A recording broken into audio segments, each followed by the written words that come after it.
Good morning, Yankee fans. We have some breaking news for you. Max Fried is a Yankee, one of the very best pitchers in baseball. Certainly, for me, the best pitcher on the market is officially a New York Yankee on an 8-year, $218 million contract. The Yankees are putting money where their mouths are, and they have added a legit ace to partner Garrett Cole. So you can see now how the Yankees are formulating. That's not even a word. They're coming up with a formula to move on from Juan Soto. The formula is it's going to be a different team, guys. Right? It's going to be a different team. So they're going to focus on things like run prevention, and run prevention has been addressed here with one Max Fried. Max Fried's going to give you a ton of ground balls. He's going to give you an ERA at the most three, more likely in the high twos. I mean, that's freaking awesome. He's going to give you fantastic numbers, and and he's also fields his position great. So that's another thing, which is good too, because we probably need that. We need to focus on things like defense and run prevention, and that's what we're going to do. And that's what we've done here with one Max Fried. It's a good contract.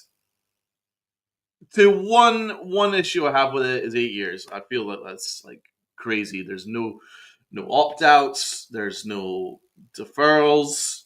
Straight up 8 years for a 31-year-old is wow. But let's be honest, the Yankees are desperate. So with that in mind, the Fried's agent would be remiss not to demand top dollar. Plus, we were fighting against the Red Sox for him, so it probably took the extra year to do it. But 8 years is uncomfortable. But that's the waters that we're having to swim in now because of the news that happened on Sunday. So these things are we're just gonna have to suck it up. It's not how I would dream it up, but it is what it is. But we'll take it. We're more than happy to take it. He's a hell of a pitcher. He's one of my favorite pitchers in baseball. It's going to be pretty exciting. And I got my partner Rob here, my partner in crime, Robinho. Robinho, are you excited about one Max Fried? I am. I agree about the 8 year thing. I was shocked to see they went to eight, but it did kind of lower that AAV down, so it got to around what Rodon's making. Um, I'm not surprised they had to go to the 8th year because, again, like you said, the waters we're swimming in with the market that we have for pitching. You see the prices that teams are paying. The Athletics just gave Sevy over 20 million. Manaya's going to get that more than that. You saw what Snell got. The list goes on and on. You have to pay for pitching nowadays, especially in the free agent market. And when Soto signed, I said I want the Yankees to change their approach. I want them to get pitching, and I want them to get defense, and I want them to change the way they operate because you're not going to replace Gregory. We're going to get to that in a minute. You're not going to be able to replace the bat, maybe, except for this one guy that we're going to talk about in a little bit. But you can improve the team in a multitude of other ways. Max Fried helps that. He was the second best pitcher on the market after Corbin Burns, and you got him at a good price, $27 million per year. You still have a lot of money to play with to go get other needs, and your rotation's better now. And it allows you to go trade a Marcus Stroman and maybe even a Nestor or somebody else from that list that we might not want to trade. But it allows the Yankees to operate in different ways. You got Max Fried. That opens up basically four other names that could be traded for a premier hitter. So I like this move a lot. I love this move. I think Max Fried's a very good pitcher. He's got great experience. He's won a World Series with the Braves. I know his playoff numbers aren't the greatest in the world, but he does have that World Series experience that we always like. And look, you got to prevent runs somehow. This is a good way to start. You get a ground ball pitcher in Yankee Stadium, boom. That's always a good recipe. So we're just going to have to see what they do next. But as of right now, this is a hell of a start. And I like that they moved quickly. They didn't wait too long to get a move done. And this is not a bad spending move either. You got a really good pitcher in a pitching-heavy market. So I'm perfectly fine with it. My preference was Corbin Burns, but hey, there ain't no way I'm complaining about getting Max Fried. He is a damn good pitcher, and I'm excited that he's going to be behind Garrett Cole for the next 4 years at least. Yeah, he's largely been unbelievable since 2020. In 2020, he was 7-0. I repeat, 7-0. Only gave up 14 runs all year. He was 7-0 with a 2.25 ERA. That was in 2020. 2021, 3.04 ERA. How terrible, disgraceful. 14-7. 2022. What about this? 2.48 ERA. This is only 2 years ago. 2.48 ERA. 14-7. Again, this guy wins. This guy he's just a winner. 2023, 225, 255 ERA, 8-1. This was just last year, 8-1, 255 ERA. And then 2024, another winning season, 325 ERA. That was his highest ERA since 2019. So it's been 5 years since he accomplished a 3 ERA. That's pretty good work. I mean, overall, in his career, 73 wins, just 36 losses, and an ERA of around 3 at the most. And this guy's a winner. This guy is a winner. I love it. I've always loved Max Fried. I have to be honest. Around the league, there he was one of my favorites, and it's pretty good. I mean, I also feel pretty good that the Yankees took my very first move. And if you guys check out our podcast, we did a podcast of our plans if we got Soto and plans if we didn't get Soto. And my first move, if we didn't get Soto, was Max Fried. So it looks like the Yankees listened and they did the smart thing. So I like that. Just don't like the 8 years. I'm worried about the 8 years. That's gonna. The Yankee rotation is gonna be odd in like 5 years time, and it ain't gonna be pretty. But um, Yankees can't focus on that when you have Aaron Judge and you have Big G and you have Garrett Cole as your only stars. You can't afford to waste too much time waiting. You have to try and put a team around them. They're suffering. They've just suffered a cataclysmic blow on Sunday, and they have to try and rebound. And this is a pretty good way of rebounding. Yeah, and again, we both had adding a pitcher as our top move without Soto. You had Fried, I had Burns, and either way, we were getting a really good pitcher. So it's like I'm glad the Yankees are going in that approach because, again, I don't know how many times I don't want to say it over and over and over and over. You can't replace. What's up, Alex? You can't replace Soto, but you can still put together a very good team without him. So far, so good. It's only one move. You still got months left to make other moves. So that's a good one too. If he ages like Messina, that's a good thing. Because Messina was able to pitch very effectively even towards the later. He had a 21 season, his final season. So hey, I'll take it. But this is definitely a great first step, and it tells me that the Yankees are not going to operate stupidly. And I really liked what Cashman said that we're not going to spend like drunken sailors just because we have some extra money.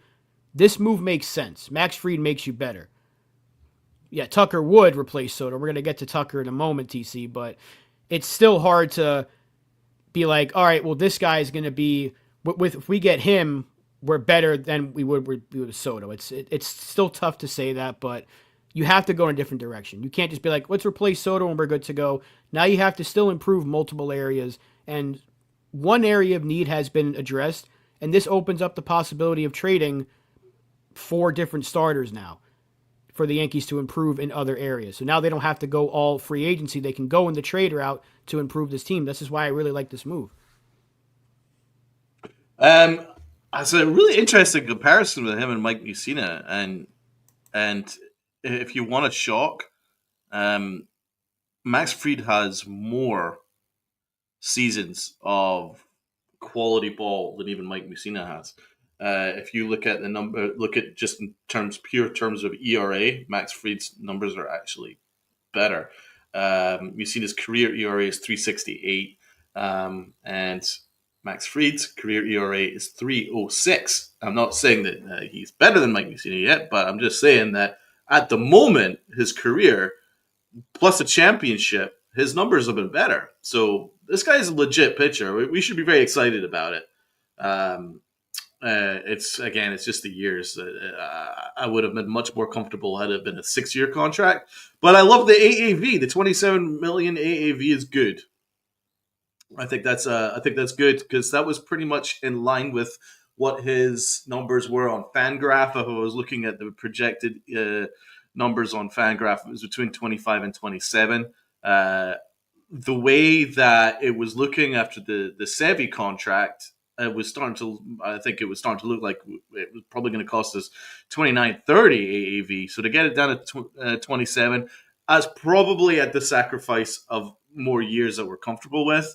Plus, we had to beat off the Red Sox because could you imagine had had Boston took Max Fried, what that narrative is to the Yankee fan base? Yeah, we've lost the best player and also the best pitcher in the market. So yeah, it's a tough sell. It'd be an impossible sell. So they had to go and pay more than they're comfortable with, and also, as Rob points out, and what's basically the tea leaves are pointing this way, the Yankees now have a surplus of pitching, and now they can deal that surplus of pitching in order to beef up their lineup.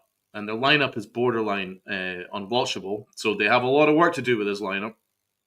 And now they've got a surplus of pitching, and that means that one of I say one of Clark Schmidt, Heel, Cortez, uh, maybe two of those three will be dealt. Then there's Stroman as well. You could see being dealt. I really hope it's not Heel. I really hope it's not Luis Heel. Um, I'm hoping that if you are to put someone available for a Kyle Tucker, it would be Clark Schmidt at the most. I wouldn't make Luis Heel available, but Clark Schmidt I would definitely make available. Yeah, and before I just want to say what's up to everybody in the chat here because we got 70 plus people. So make sure you're hitting that like and subscribe if you haven't subscribed yet. We're well past the 900 mark now. So thank you to everybody. And we're climbing towards 1K. So help us get there. Hit that subscribe button. Get your boys to 1,000. And it's been an exciting time. We've gained a ton of new subs in the last week. I think people are happy that we're not happy with the Soto news and they like enjoying our misery. But hey, we appreciate every new sub in here, and we're seeing a lot of new faces. So let's get it up to 1K. And just a big shout out to everybody here in the chat. Again, if I go through trying to name everybody, it's going to take us an hour, but just want to say hello to everyone. I did want to ask, though, about Luis Heel, because Joel Sherman put out something just this morning that the Yankees are in hot pursuit of Kyle Tucker. Hot pursuit from the Houston Astros. A big bat. You want to talk about replacing Juan Soto's production? It's a very good start with Kyle Tucker. Well, However, he says the Astros really like Luis Heel. So I want to ask you this, Donald, because you and I are big fans of Heel. There's proof on our social medias, there's proof on this channel from years ago how much we like this kid. Would you be, and I'm going to ask the chat as well, would you be comfortable with trading Luis Heel in a deal to get Kyle Tucker? I hate to say, probably not. I would, if you could, if as I say, I'd much prefer, much more comfortable with a Clark Schmidt and Spencer Jones. Spencer Jones is now 100% available for Kyle Tucker, and make no mistake about that. And I'm a big Spencer Jones guys. I would defend Spencer Jones with anything. I'm a huge fan of him, but I'd make him available for Kyle Tucker, and I'd make Clark Schmidt available for Kyle Tucker.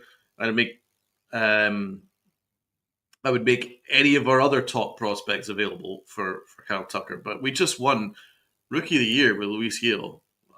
I feel uncomfortable losing Heel. Another thing is, yeah,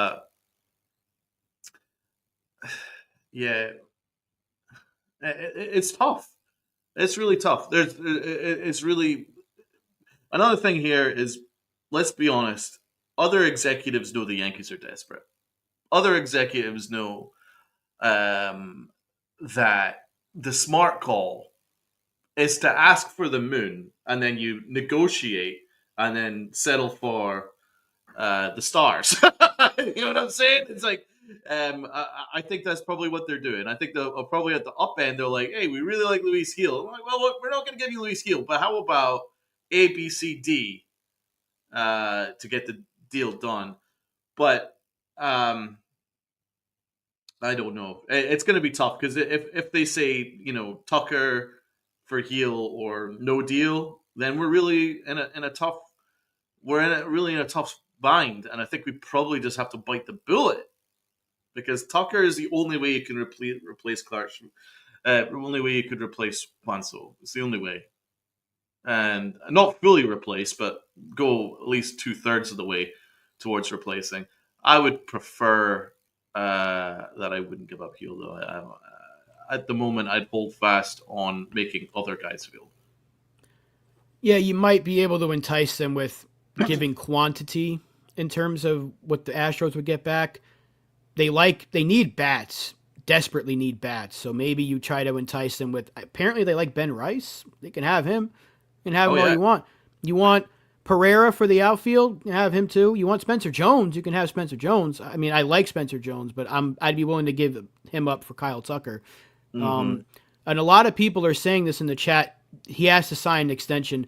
I would agree with that, but Kyle Tucker would be very, in my opinion, foolish for not testing the market. Look what Soto just got. Kyle Tucker is a little bit older, but he's very good, and he's a better glove. Mm-hmm. So And faster, and he got he's better speed. faster. He's probably the better overall player. Soto's the better hitter, but if you talk about who's the better player in terms of every facet of the game, probably Tucker.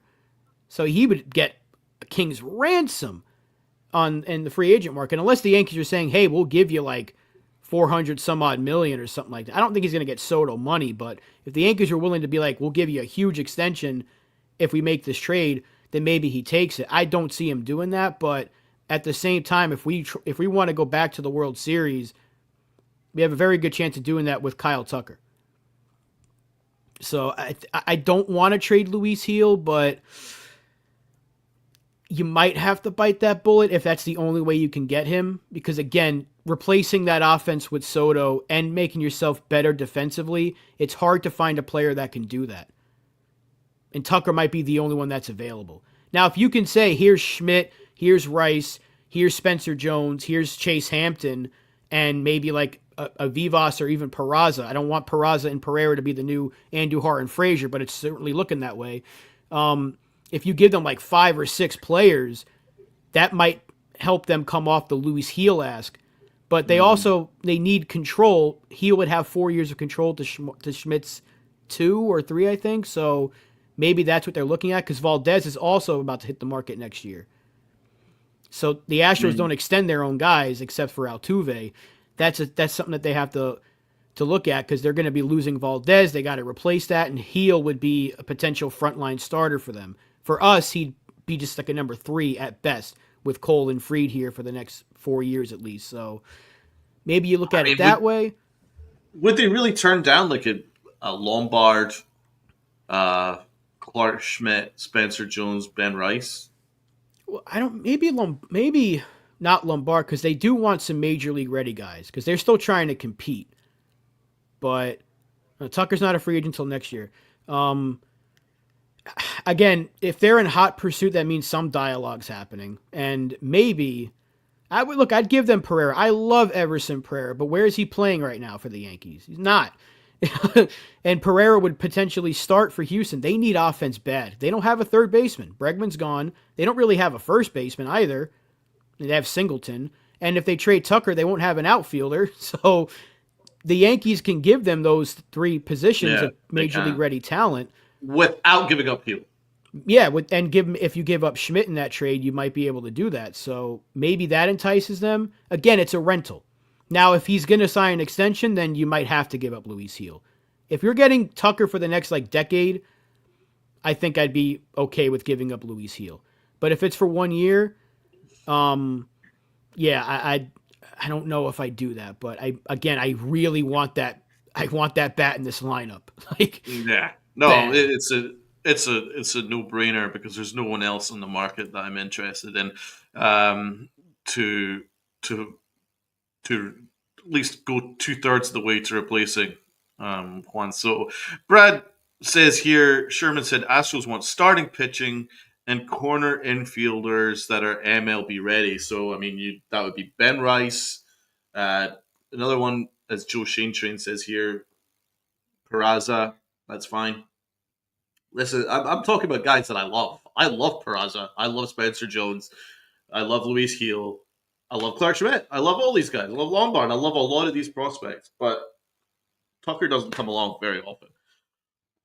So we have to bear that in mind. And we also have to bear in mind now, and this is something that's really important. The Yankees have chosen a direction. By going that 8 years for Max Fried, they've chosen a direction. Whether you like it or not, they're going all in. They have to go all in. They don't have an option not to go all in. You've got Aaron Judge and you got Big G at the most for 3 years of quality ball in them. So if you've got Garrett Cole, that's probably about the timeline for him too. So you got about a 3 year window, right? You gotta take it now. You don't have the option not to. Um, it's a bitter blow on Sunday, but this is a way in which you can replace it. I mean, you're talking about Tucker, who's going to give you higher OPS, I believe, than Juan Soto, and he's only like a year older. He's basically the same age, and the dude's going to rake. Uh, my God, I mean, it's you have to pay more than you're comfortable with to get him in the building, and then suddenly this team looks actually legit. If you could get Tucker in plus Max Fried, that is a ridiculous offseason. And Brian Cashman and Omar Minaya and the baseball ops deserve a ton of credit if they can pull that off. That's a hell of an offseason just by those two names alone. Yeah, and then you'd still have to attack first base, but that could open up the lane to, there's that word lane they like to use, but that can make you more comfortable. At least in my opinion, I would be more comfortable signing a Christian Walker if they traded for Kyle Tucker. Because then your defense is better, your offense is significantly better with Tucker and Walker, and your pitching's better. And you still have to improve the bullpen though. But by trading for Tucker, even if you extend him for, let's say, you give him like 30 something a year, that's still less than what you were going to give Soto. And if you got to trade Stroman now, and maybe even Nestor. You have to trade one of those two, even after you trade Heel or Schmidt. You have financial flexibility to go add a bullpen arm. I still want them to get Tanner Scott or trade for Devin Williams, but I don't know how many rentals they want to get. You're right, Ken, about that. This opens up so many opportunities. But if you trade, let's say they trade Heel. Let's say Heel goes in this trade. You still have Cole, Fried, Rodon, Schmidt, Nestor would probably be, that's three lefties. I don't know if they want to go that route. That could open up the door for Stroman to stay, but because he might be a tougher guy to trade. I don't know. Maybe you go for a lower AAV pitcher. There's so many opportunities that can open up with this trade because if they don't extend Tucker, he's only making like $15 million, I think, in arbitration. So you have a lot of options, and as long as they don't give up Dominguez, I'm okay with it. I like Heel, but if it means I can get Kyle Tucker, I'm leaning towards saying yes because we need that offense, and our pitching's going to be really good, with or without Heel. One Cashman quote after losing Soto: "No retreat, no surrender." Cashman's talking a lot. I've seen Manaya talk. I've seen Cashman do a lot of talking so far during the winter meetings.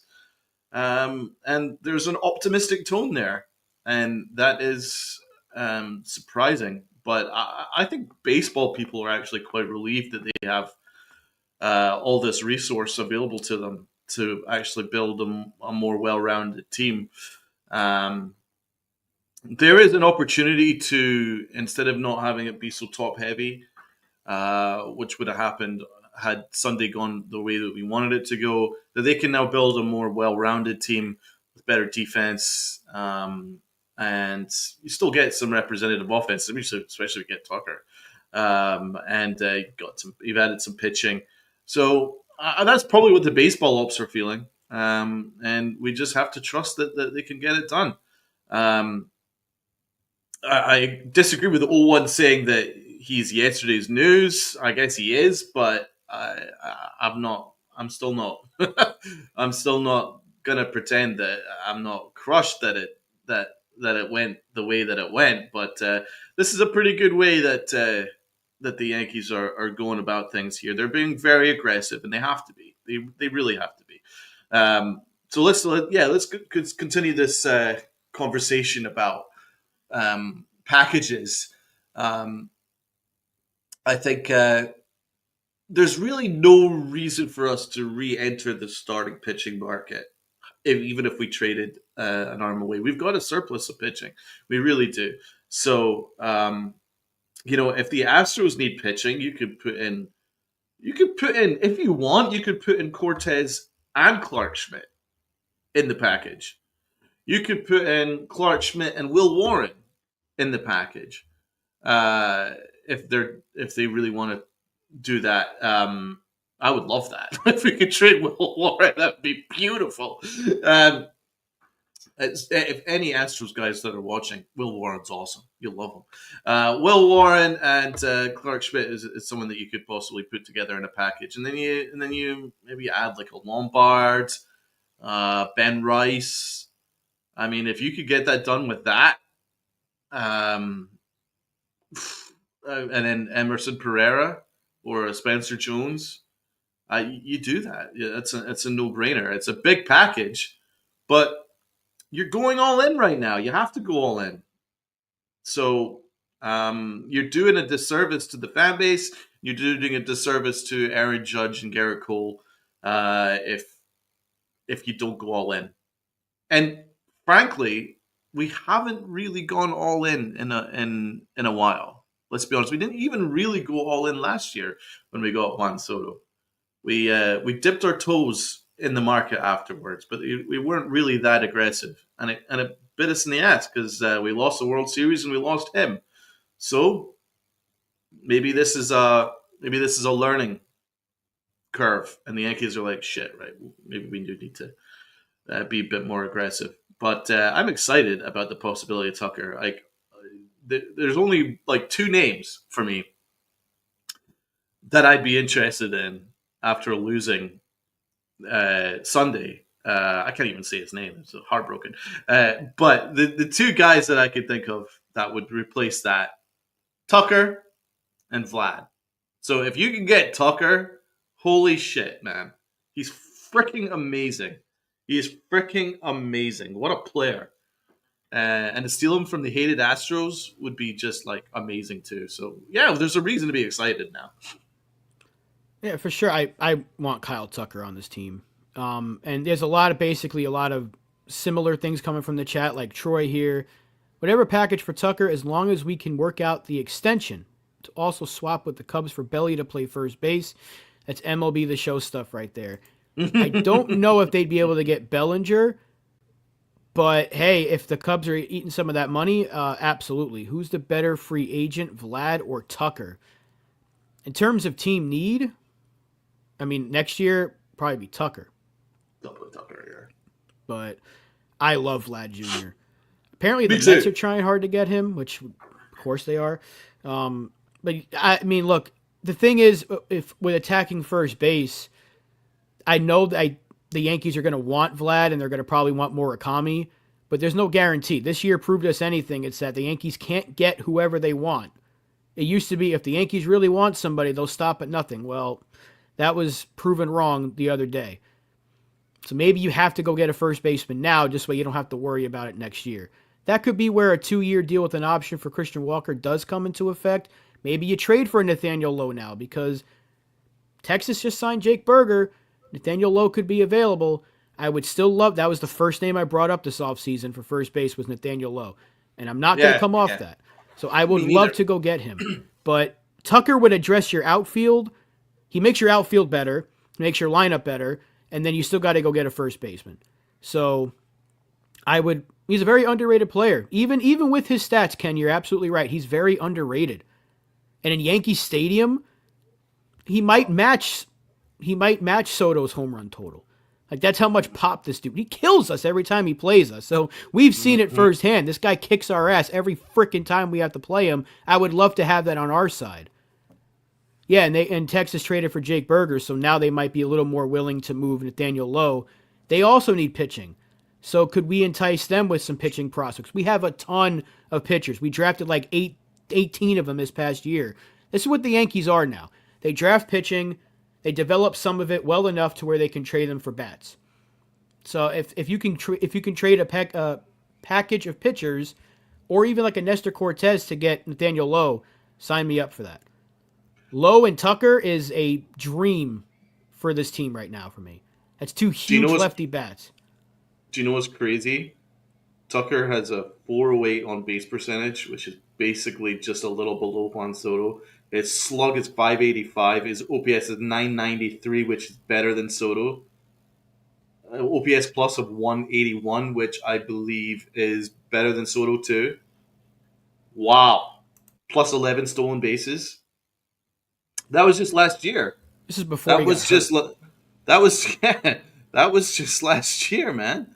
Before he got hurt, and then the year before that, when in a full healthy season, 112 RBIs. The year before that, 107 RBIs. 2001, 92 RBIs, and he's actually getting better. Look, 92, 107, 112.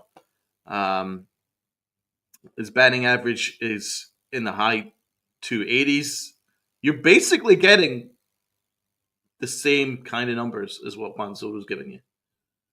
Plus, as you say, his swing is actually tailor made for Yankee Stadium because he could focus on that right porch. Um, wow. I'm going to say, just saying there, if the Yankees could get that done, it could be a happy Donald, and I didn't think I would be very happy anymore after Sunday. So if you see, if we can get this thing over the line, holy shit! It would be great if it broke in the next like couple of days. I would love to have something nice to talk about Friday. But when do the winter meetings end? Is it tomorrow or is it Yeah, Friday? I think it's over like 3 days. It's on Yeah, it's going to Monday, be over Tuesday. soon. But Yeah, I mean, again, there's even after the winter meetings, there's still plenty of time to make something happen. But this is where you can get like the basis of a lot of your stuff done, even if it's today. So a lot of your conversations can be had when everyone's in the same room. That helps. This is the guy, man. I didn't think he'd be available. Now that he's potentially available for the right price, it's kind of like Soto last year. You got to go get him, even if it's a 1 year thing, because these kind of bats don't come around a lot, especially when you're trying to win. And yeah, I mean, who are they going to trade next? Like D-Rod's. What's Jason saying? I don't see how he doesn't test free agency. Yeah, that's the thing. Look at what Soto just got. Tucker would be a if we offer him fool. a 500 mil, dude, I'd do that. We Maybe. offered seven. We offered 760 to Soto. 500. Fuck yeah, okay. But again, there could always be that team out there that's like, let's take Tucker's agents love extensions. Hey, you know what, Joe Shane Train? I wasn't too sure who his agent was because I know it wasn't Boris, but Thank God. I know. Thank God it's not Boris. But hey, if this might be part of the negotiation, if we're gonna give you Luis Heel, we have to have an extension in place, and maybe you can do that. So, hey, let's just say if in a perfect world they get this done, I'm trading Luis Heel for him. I'll just say it now. And I'm I good with hate Scott saying Boras that. for. I'm good with Scott Boras for a long time. Like if there's someone that we can negotiate that doesn't involve Scott Boras, I would be very very happy because that dude and Soto really pulled a fast one on us with some of these demands, man. Let's be honest. Let's be honest, man. They he Boris, man. He's some dude. He's some dude. Sweets and the whole fucking thing. So yeah, I would be delighted if we never have to deal with Boris again. He just he had a, but he did the right thing, man. I mean, he did what his client wanted him to do. Um, but shameless, absolutely shameless. Yeah, that each passing minute that news comes out about that, I'm just like, my God, what an annoying negotiation that must have been.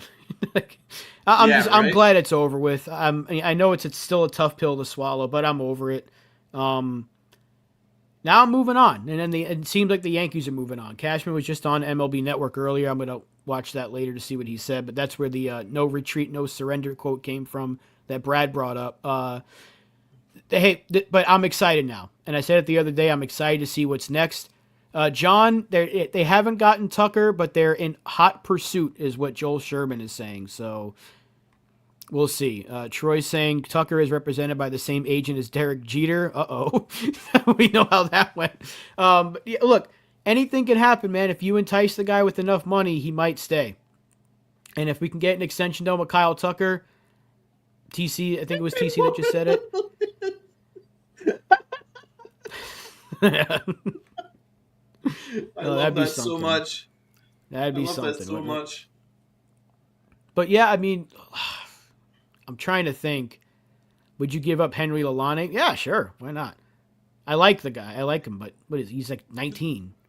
For If it's me, the it, only one that I don't want to move is Luis Gil. He just won you Rookie of the Year. yeah, He's no legit ace caliber. He's someone that has that upside to be an ace that, like, even if you have a downturn in performance from a Garrett Cole um, in the next year or two, you've still got another ace caliber pitcher in Luis Gil to support Max Fried. That's why I do it. Clark Schmidt doesn't have that ace potential. Clark Schmidt, for me, tops off as a three. Um, Clark Schmidt doesn't eat innings. He really struggles to go beyond, even get to 6 innings. He struggles with. Um, and I'm a big Schmidt fan. I think he's great. I love Clark Schmidt. I mean, you'd be dumb not to. He gives you quality outings 9 times out of 10. He gives you quality outings. He just he doesn't go deep into games because he doesn't trust like a tertiary pitch that much.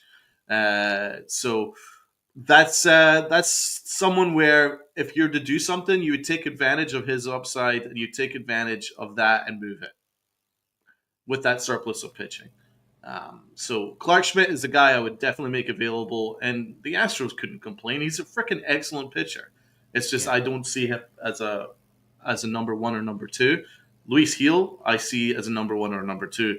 That's why I cut that off, especially if we're making other guys available. If we're making like a Pereira, making a Lombard, making a Spencer Jones available, then why do we have to make Gil available too? I'm not going to gut our entire system. yeah. And Tats brings up a good point. Either pitcher we give up should thrive in Houston with their coaching staff. They develop Good pitching point. well over there. Good point. We're Yeah. getting some other stuff. Are the Yankees in on Walker? They were yesterday, according to rumors. Like Yeah. Jack Curry brought him up. He took the Arenado rumor away, thankfully. But then he Thank said God. the name they want more is Walker. I can see them getting Christian Walker if they trade for Kyle Tucker. If they don't get Tucker, they might go a different direction at first base. So if they got Tucker, I'm perfectly fine with Christian Walker on like a 3-year deal. But anything more than that, I'd be a little skeptical because of his age and the injury that he had last year, and he's declining a bit. Still a very good player. I just don't know if I want to give that guy like 4 or 5 years. Sasaki, even with the quotes yesterday from his agent, I still don't think he's going to come to the East Coast. I would love Sasaki. Trust me. Perfect world, we got Sasaki, and I'm doing backflips somehow. I'll attempt one at least, but I don't think we're going to get the guy. I didn't the agent say that he might be more comfortable in a small market? Yeah, something like that. But then he said he could probably handle the big market of New York. So it's like, how does it? Probably. It's weird though. You're smoking out of both sides of your mouth. Like, well, what is Yeah, it? that's a weird quote because it's like he might be better off, but then I don't know. I think he's just trying to open up. Say you know what he's doing. I'll tell you exactly what this is. He's trying to get the whole he's a Dodger thing out of the conversation. We know he's going to the fucking Dodgers, but they can't Oh, say it now. Realistically, they want right. everyone to think everyone's got a chance. But he's a Dodger. Come on. Why would he come out early if he wasn't going to the Dodgers? He could have made himself millions of dollars if he waited another year to come out. He would have got Yamamoto money, maybe even more. He is the best pitcher to come out since Yamamoto. He's a Dodger. And if he's not a Dodger, he's a Padre. Maybe Seattle, because again, the West Coast is enticing, but I would be very shocked if he's not a Dodger. Or at least somewhere on the West Coast. I think you're right, bro. I think you're probably nailing it, man. The other way you could look at it is maybe the agent realized that he made a mistake, and he's like, oh, but also he could pitch in a big market too. It was just weird that he started off going, oh, I think he'd be more comfortable in a small market. That's a kind of a that sounds to me like an error, if anything. Yeah, you're comfortable in a small market, but I think you can also handle New York. Like, wow, Yeah, that's I was like, jeez. Imanaga did better Um, than Yamamoto. Did he though? Because I mean, performance wise, but I'm talking about like finances. Like my Sasaki's my gonna question, make a ton. my question to you, Rob: would you trade Luis Heel, Spencer Jones, Clayton Beater for Kyle Tucker without an extension? Oof. Um. Yes. Yes. Okay. I hate The saying it, but I gotta do it. I need that bat in this lineup. right.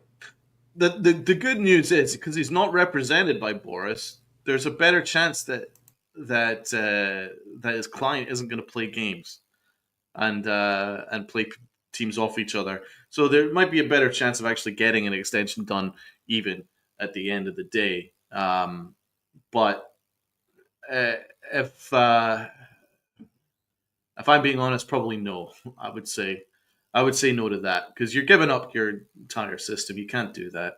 I think I think you need to open up a 72-hour window that you come to some kind of an agreement. Uh, if he needs opt outs after like year 3 or 4 in order to make it happen, then fine. But I think you need to make sure that there's some sort of window opened up 72 hour to get to some kind of an agreement before we'd burn through much of our best prospects.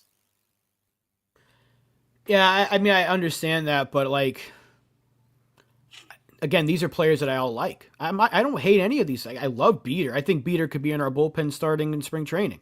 I think he should be. Mhm. But we're talking about the best possible addition we can make to replace Juan Soto. I mean, Bellinger doesn't do that. Bellinger's good, but he doesn't bring you anything close to what Tucker does. Neither does Teoscar Hernandez. Um, did the Astros win the World Series recently? Because they've been in it like almost every other year.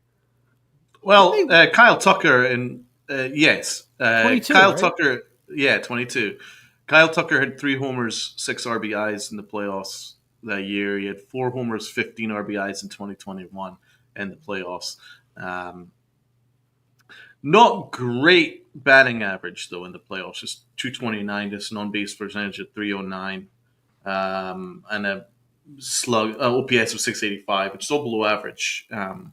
But there's some power there. 8 homers, 28 RBIs. I'm not going to scoff at it. I mean, as I say, we're not. I'm sorry, the best hitter in baseball's gone, right? So now this is how you pivot. You're not going to get a like for like, but as close to a like for like as you could get is Kyle Tucker. That's as close as you could get, and I'll take it, man. I'll absolutely take it because I mean they're just like in that tier. He's only that tier just slightly below, and there's still upside in which he can climb up to that tier. Like for me, it's like the super tier, it would be Otani, Soto, Judge, um, and then the tier slightly below that would be Vladdy and Kyle Tucker. That's the way I kind of view it. And then Devers as well. I love Devers. So Yeah. that's probably it.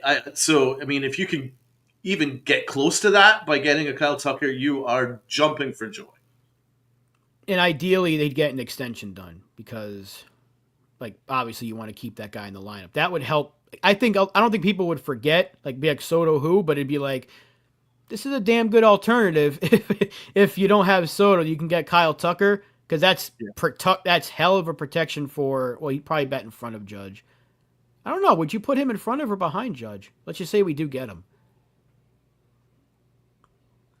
I'd Um, probably put Judge back to the 2 spot. Honestly. yeah, I like him in the 2 spot to be honest. But although he had what hell of a year in the 3, Jesus Christ. So Yeah. um, I don't I'll leave know. that to Aaron. I'll leave that to Aaron Boone.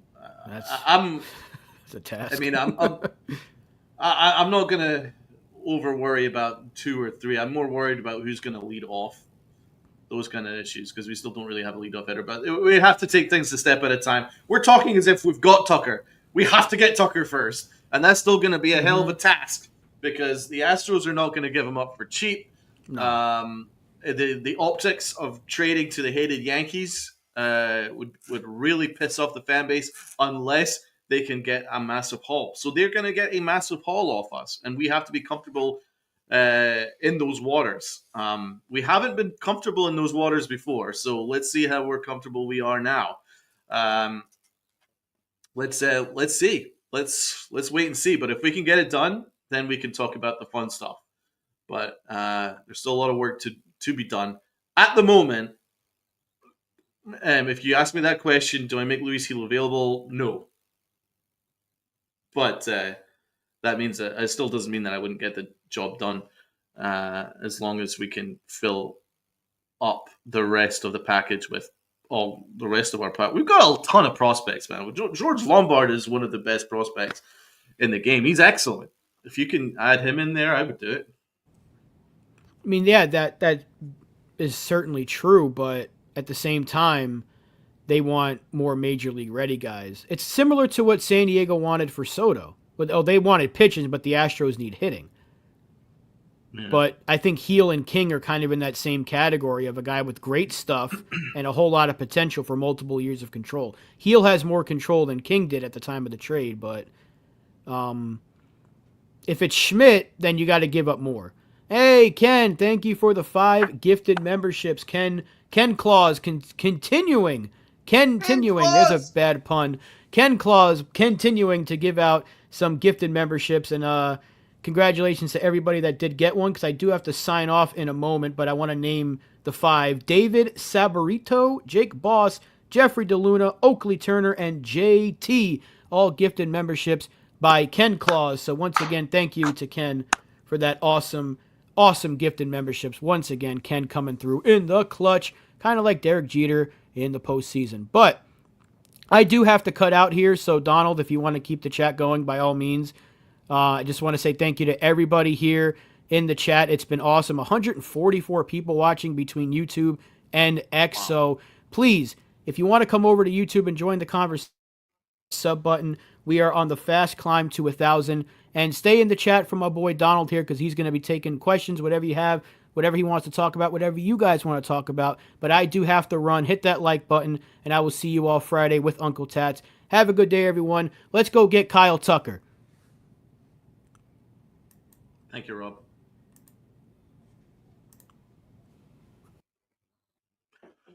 Right, guys. Well, this could be fun. And also a big thank you once again to Ken Claus. 5 gifts. Dudes, welcome. Dudes and dudesses, welcome to the Pinstripe Chronicles family. Really excited to grow this channel. This channel has been growing exponentially at a meteoric rate, and it couldn't be done without you guys. Big thank you. The fact that you guys, are interested in what we have to say and take time out of your day to listen, it means the world to us. It means the world to me. It means the world to Tats and Rob. It really does. You guys are all part of the family, and I'm excited to see what else we can give you. I'm thinking of actually doing a podcast as part of the channel. And so we're gonna have lots and lots of more things for this channel, and it's gonna be fun. Really, gonna be a lot of fun for the year ahead. And hey, it would be really good if we can have a Tucker under our Christmas tree to be excited about. Max Fried's a pretty good start, but what about 144 people in the chat? It's so cool, really really cool. So everybody, first things first, hit that like button. Let's get the business. Let's get the business done here, right? Let's get the business done. Let's get down to business. Everybody that's watching, that gets head over to YouTube and hit that like button. That would be really great. And then hit the sub button if you haven't already done so. If you're watching and you haven't subbed yet, come on over, hit the sub button. We are continuing to grow, and I'm sure Ken Claus would be happy to gift out some more memberships if you guys are interested. Otherwise, you could just hit the join button and you can join yourself. So let's continue to grow this thing. We're trying to get to 1K ASAP, and we will have a big celebratory stream with y'all once we get there. So let's drive those likes up. We'll drive those subs up. Right, that's the business stuff out the way. Let's see what else the chat has got to say. Let's go, let's go, let's go. Damian Serrano. Honestly, if we got Tucker, we would be in a better position than with Soto. There is an argument to be had with that because Tucker is a much better defender. That's true. And it was an awkward fit, Soto, but he was just so good and so generational and so unbelievable and so exciting that you just have to hold your nose at the defense a little bit. But in terms of Tucker, you've now got a legit defender there to partner with Aaron Judge, and then you can put Dominguez there, and the outfield defense is considerably better. It's considerably more athletic with Tucker there. So there is an argument to be said for that. Absolutely. Sean the Beagle Dad. What has Sean the Beagle Dad got to say? I will say Soto is not a classy guy, and he will do this to any team he goes to than he did to the Yankees. Yeah. Well, I mean, I'm going through it right now with this Soto stuff. Um, I'm certainly not gonna say that I'm not still kind of gutted that you left, but the negotiations, don't love it. Don't love it. The whole sweet stuff, it's not really a big deal, right? But I mean, it just says to me that he was probably more interested in being the main guy rather than being part of something. And I think, and that's fine. Not every athlete is the same, and that's something that maybe the Yankees have to swallow. Not every athlete is seduced by the history of the game, by Mickey Mantle, Lou Gehrig, and Derek Jeter, and Yogi Berra, and Babe Ruth, and those guys. Not not every athlete is like that, unless you're a fan, unless you grown up with studying the history of the game. But let's be honest, the Yankees haven't really been the Yankees in about 20 plus years, right? So the modern athlete probably, they were probably kids if they were even born in 98, 99, 2000. So um, it's kind of irrelevant to them. So the Yankees might need to modernize their approach. I think it would do them a good, and it's not just about Soto, just in general. They could probably do with modernizing their approach a little bit. Um, they they probably shouldn't be so buttoned up. I think their security could do with just chilling out a little bit in terms of allowing family into places. So I certainly uh, don't blame Soto for being pissed off at that. I think they could probably laxen up the facial hair rule. I've always said that. I think that's something that they should loosen up on. Um, I think there's certain things that they can modernize. Regarding the suite, dude, if we're paying you 760 million, I think you can get your own suite, especially if Derek Jeter and Aaron Judge got them for free. And again, if you gave him a free suite, where would it stop? So I guess I can understand, but again, as I say, not every free agent is the same, and that's okay. Soto doesn't have to be like everybody else.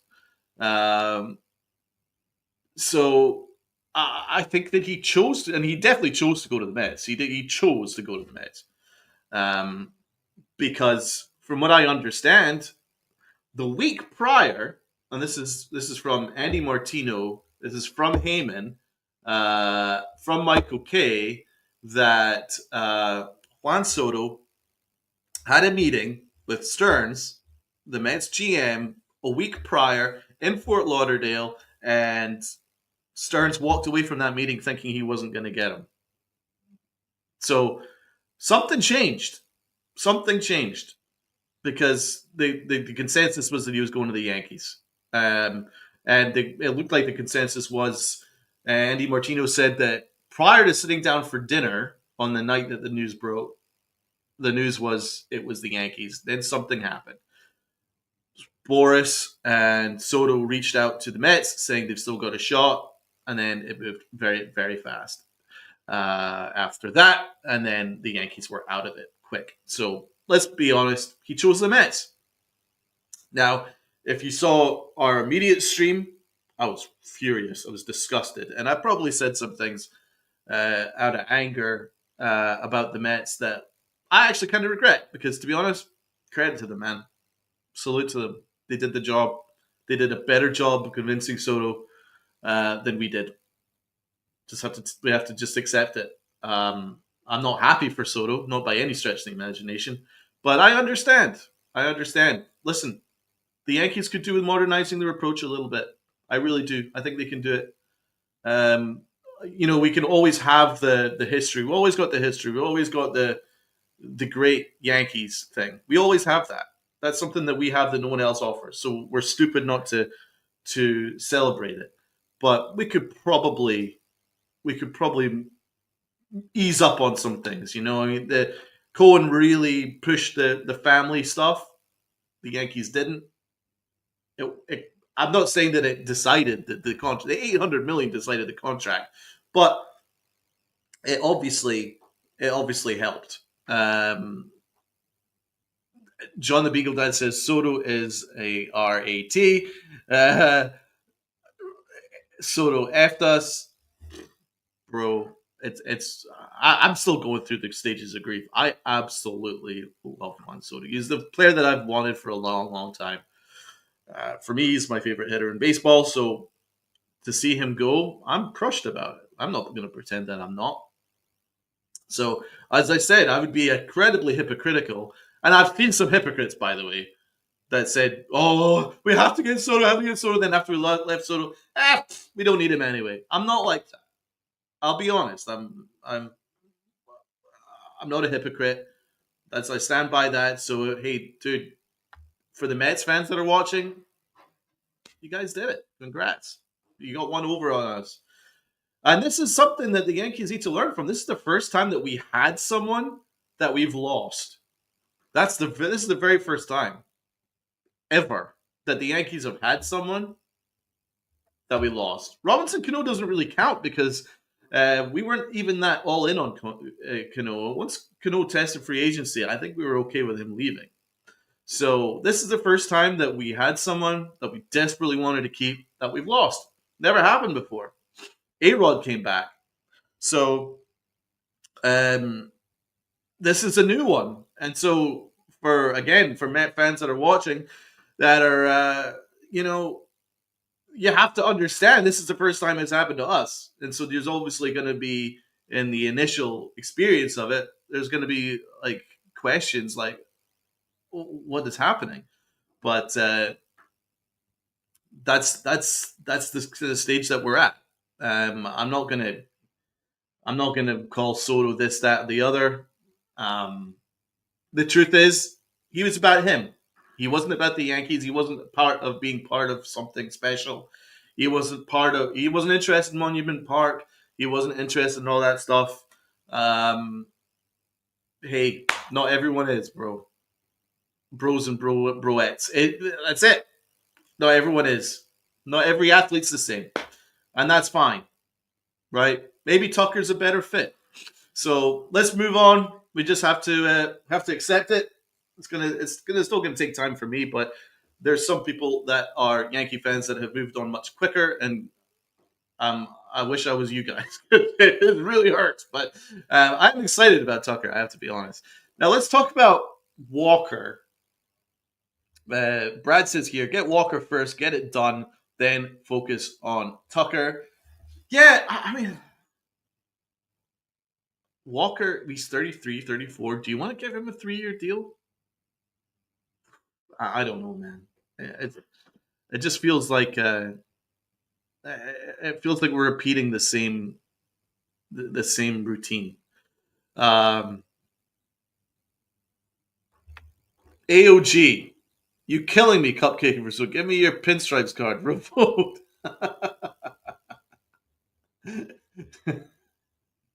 I'm not cupcaking Juan Soto. I'm to be honest. I'm just trying to give it to you from both sides.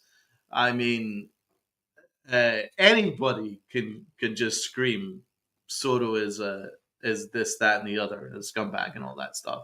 Anybody can do that, right? But um, you have to understand it from the modern athlete. That not everyone is seduced by the Yankees, and maybe he's not the guy that you want to go into bed with for 15 years. That's I think the analogy that the Yankees fell in love with the stripper is probably the best way of putting it, because that's probably the way it was. I mean, anyway, Soto said that he was here for a good time, not a long time, and he left as soon as he could. So if you want to call him every name under the sun for that, I understand. I'm not going to argue with you for that. But he did. He was honest from the get go. He never once said that he was going to be here with us forever. Never once. Never once. Um, I mean, let's be honest. If you want to, if you want to just look at Game 5 of the World Series, now you can take this both ways. After Game 5 of the World Series, um, a real team-minded person would have said, "I'm not going to answer any questions about my free agency after the World Series. Immediately after, you can ask me tomorrow, but not right now. I mean, we just lost the World Series. My guys are down." He should have said that. He should have said that, but he wasn't interested in the team. He was always interested in himself. So what did he say? He said, "Every team in baseball have as much chance of getting me as the Yankees. The Yankees have no priority." Imagine saying that just after the World Series. And I was the only guy on this podcast that was pissed off about that. I didn't like it, right? And when I heard that, I thought, I think he's gone. Because if you go back to our immediate reactions to the World Series, Rob had it at 100% that Soto was going back to the Yankees. Tats had it close to that. I was at 50-50. Because when I heard him say that, it said to me that he wasn't really that interested. And I think that Yankee fans just hoped that the right field fans celebrating with him would have seduced him, but it didn't. Then money talked, and we offered a hell of a contract. So I'm glad that we walked away when we did. But if someone is telling you who they are, listen. And that's something that I've always made that. Sometimes I've made that mistake in the past. You know, in dating girls, and they say something, and you dismiss it. Oh, it's okay. They're hot. It's fine. But listen to them. If they're saying that they're a certain way, listen to them. So there's some advice for you guys. Soto is always honest. He was in it for himself, right? He was never in it for being part of something. So we move on. But this is good therapy for us all that are still upset. Yeah, Jason, good time, not a long time. That was it. That was Soto. Uh, Jake Boss, he went for the money. It's his right to do so. Hopefully, he doesn't puke out garbage saying otherwise. Yeah, that's it.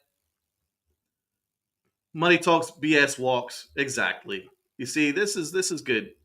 Jerry, Soto's a greedy man. Yeah, it is. AOG, we all have made that mistake to write a passage, isn't it? It certainly is, brother. It certainly is. But yeah, he is greedy. He absolutely is greedy. Brad, if Soto was motivated by the money, yeah, well, I think he was motivated by the money, man. It's hard. It's hard to understand because it's the first time that's ever happened to the Yankees. So there is an element of like what, but I think we just have to take it on the chin and learn from it. But I mean, I'm not going to pretend that I'm not upset about it. I mean, it'd be stupid not to. The guy's brilliant. He's absolutely brilliant. So let's not dismiss his talent, but he is massively greedy, and there were some massive tool moves that he made during the negotiations, which are bordering on unforgivable. And I think a lot of this stuff about the security guard and the Yankees not being a family organization and all that stuff. And oh, they're not giving me a suite. The Yankees aren't giving me 75 million up front instead of 60. I mean, a lot of that stuff. I think. I think maybe in years down the line, maybe in a quiet moment, he might regret it because I think he took advantage of the Yankees' goodwill and good graces a little bit with those negotiations. I think it was a little bit of a, and to be honest, and this is just me, and I'm his biggest fan. Like I'm his biggest fan on the channel. I cut it off at 702. So the fact we went to 760 is crazy, and a huge testament to Hal Steinbrenner. Because I would have cut it off at 702. Because the way I viewed it is that's already a record-breaking contract. It's a better contract than Otani signed. What is it that you want? You know, you're getting more than Aaron Judge, who's the captain and who's a multiple MVP. You're not won an MVP yet, and it's more than Otani. Like, what is it that you want? So that's what I would have done. I would have cut it off at 702, and if you can't come down and sit down and say, right, do you want to be a Yankee or not? If you don't, then fine, go. So the fact the Yankees even went that extra year and pushed to 760 says a lot about how the Yankees tried to get it done. They did everything in good grace, and he didn't do things in good grace. He the fact that he, from what I understand, is he came back to the Mets saying, right, you've still got a chance here. I mean, he already was given a record-breaking contract from the Yankees. That says to me that he wasn't that interested in being a Yankee. So if the Yankees were favorite pre-dinner, um, and within a couple of hours, he changed his mind and then contacted the Mets, it says to me that he wasn't that interested in being a Yankee. He wanted to be a Met. So I think I think that's I think maybe in years to come, the Yankees will probably be happy about that because the Yankees are a different organization than everyone else, right? We are. I mean, there's a reason why names aren't on the back of the jersey, right? And that's something that we have that no one else has. We have that Monument Park. We have that history. So if someone doesn't want to be part of it, that's fine because there's a ton of people that do, right? I think that he was more comfortable. I don't think he would have been comfortable being second fiddle to Aaron Judge. And in my opinion, he isn't second fiddle to Aaron Judge, but in general, he is. And I don't think he'd be comfortable with that because he's all about him. He's all about that, and he's all about him. He's not about not having a name at the back of the jersey. I think he wants to be the guy. He wants to be in the spotlight, and it's every right to do so. He's generational. So he's going to have that opportunity in the Mets. And the only thing I regret, I mean, I definitely don't regret cutting up his jersey live on here. The only thing I regret is maybe calling the Mets a second-class organization because at the end of the day, the Mets did a better job than we did in the negotiations. So for Met fans that are watching, you got him. Can't be angry at that. I'm mad at Soto's way that he classlessly handled the negotiation, but it is what it is. He never pretended to be anything otherwise. He's here for a good time, not a long time. We just have to accept it. Now, let's get to the fun stuff. We still got some other guys that we are after. Christian Walker, I'm a little bit worried about 3 years for Walker. To be honest, he's 33. But if you can convince me that a Walker plus a Kyle Tucker, now you got me on board. Now I'm on board. Walker on his own, no thanks. No, no, no, no, no. But a Walker with a Kyle Tucker, now I'm like, hmm. So let's see how this pans out. Um, right, let's see what else we've got here. Stevie B, Brad Mitz making Alonso third option. Uh, AOG, like look at the World Series and this signing to show you how powerful the Yankees are. People don't care about the Dodgers, and they care about us. That's true. There's a lot of conversation. Yeah, there's not been that much conversation about the Dodgers actually.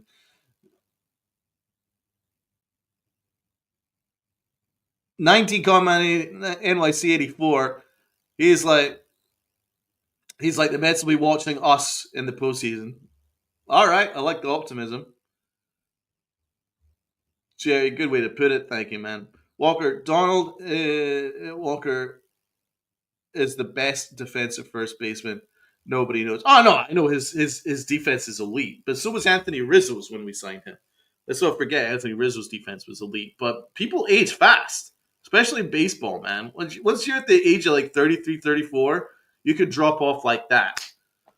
Um, I would prefer a 1 year deal for a first baseman, quite frankly, because I want to be open to Murakami in 12 months' time.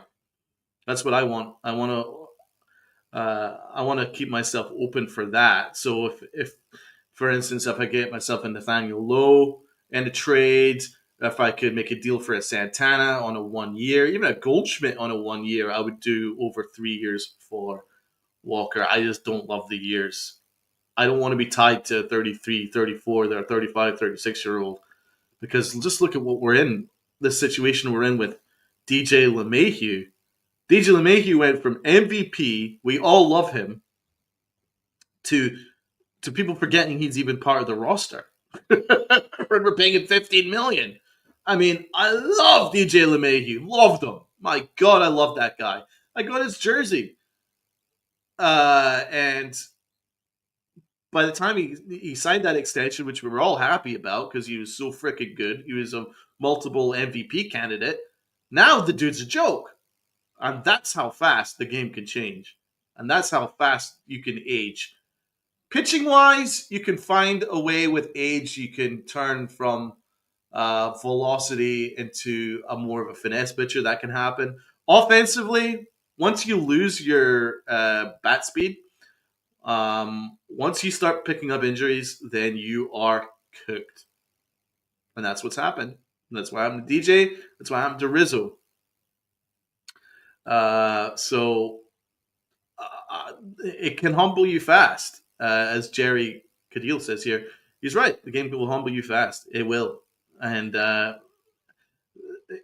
age waits around for no one. There's only very few people in baseball that have defied age. I mean, Jeter defied age for a long, long time.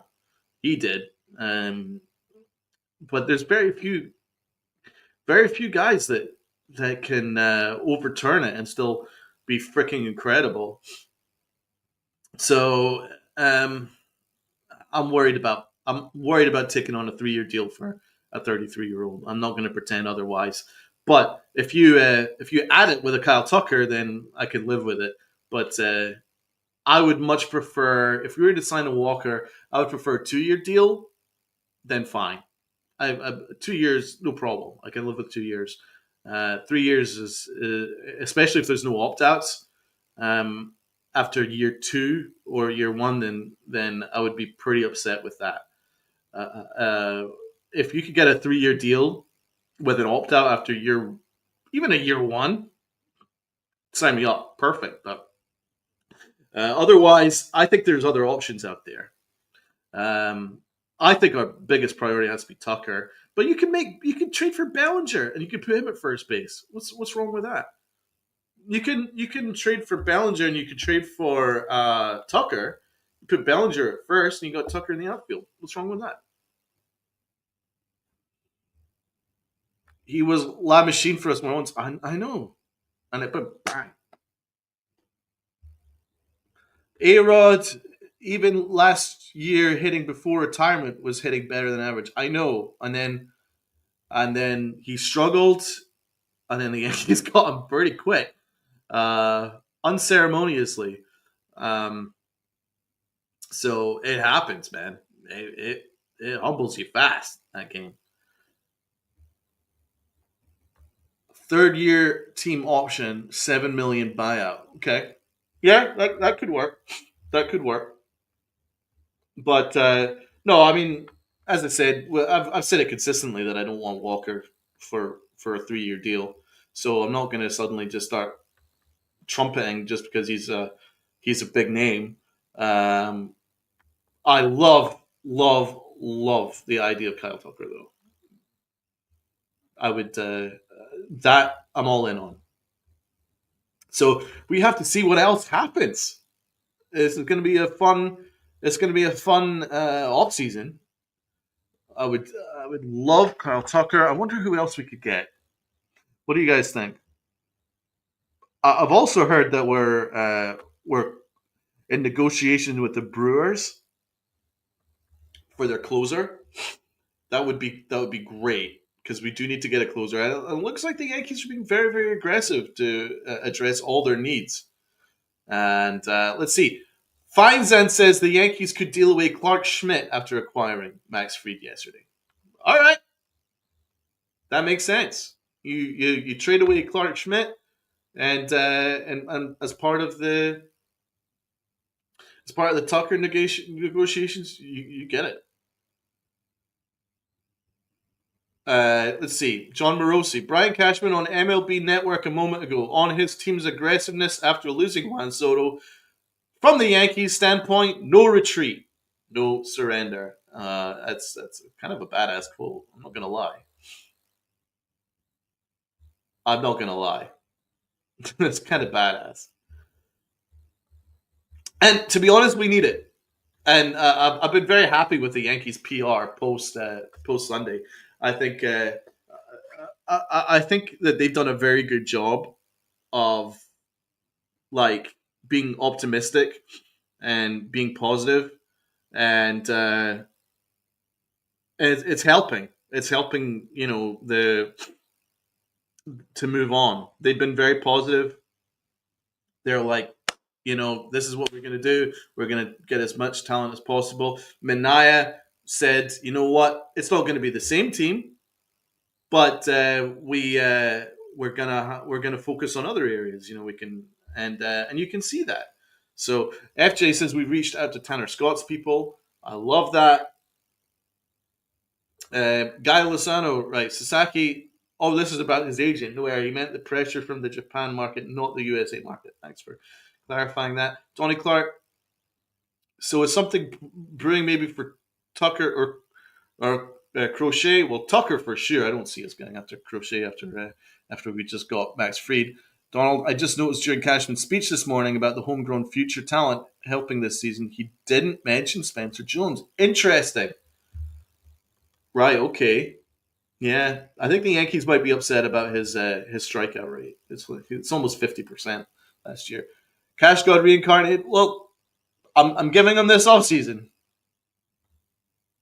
I'm giving him this offseason to get this done. If he can pull this off, Kyle Tucker and Max Fried, then I'm in. Then I'm in. AOG. Sometimes, Donald, you need to be humble to wake up. Facts, AOG. Facts. We got humbled, and sometimes being humbled isn't a bad thing.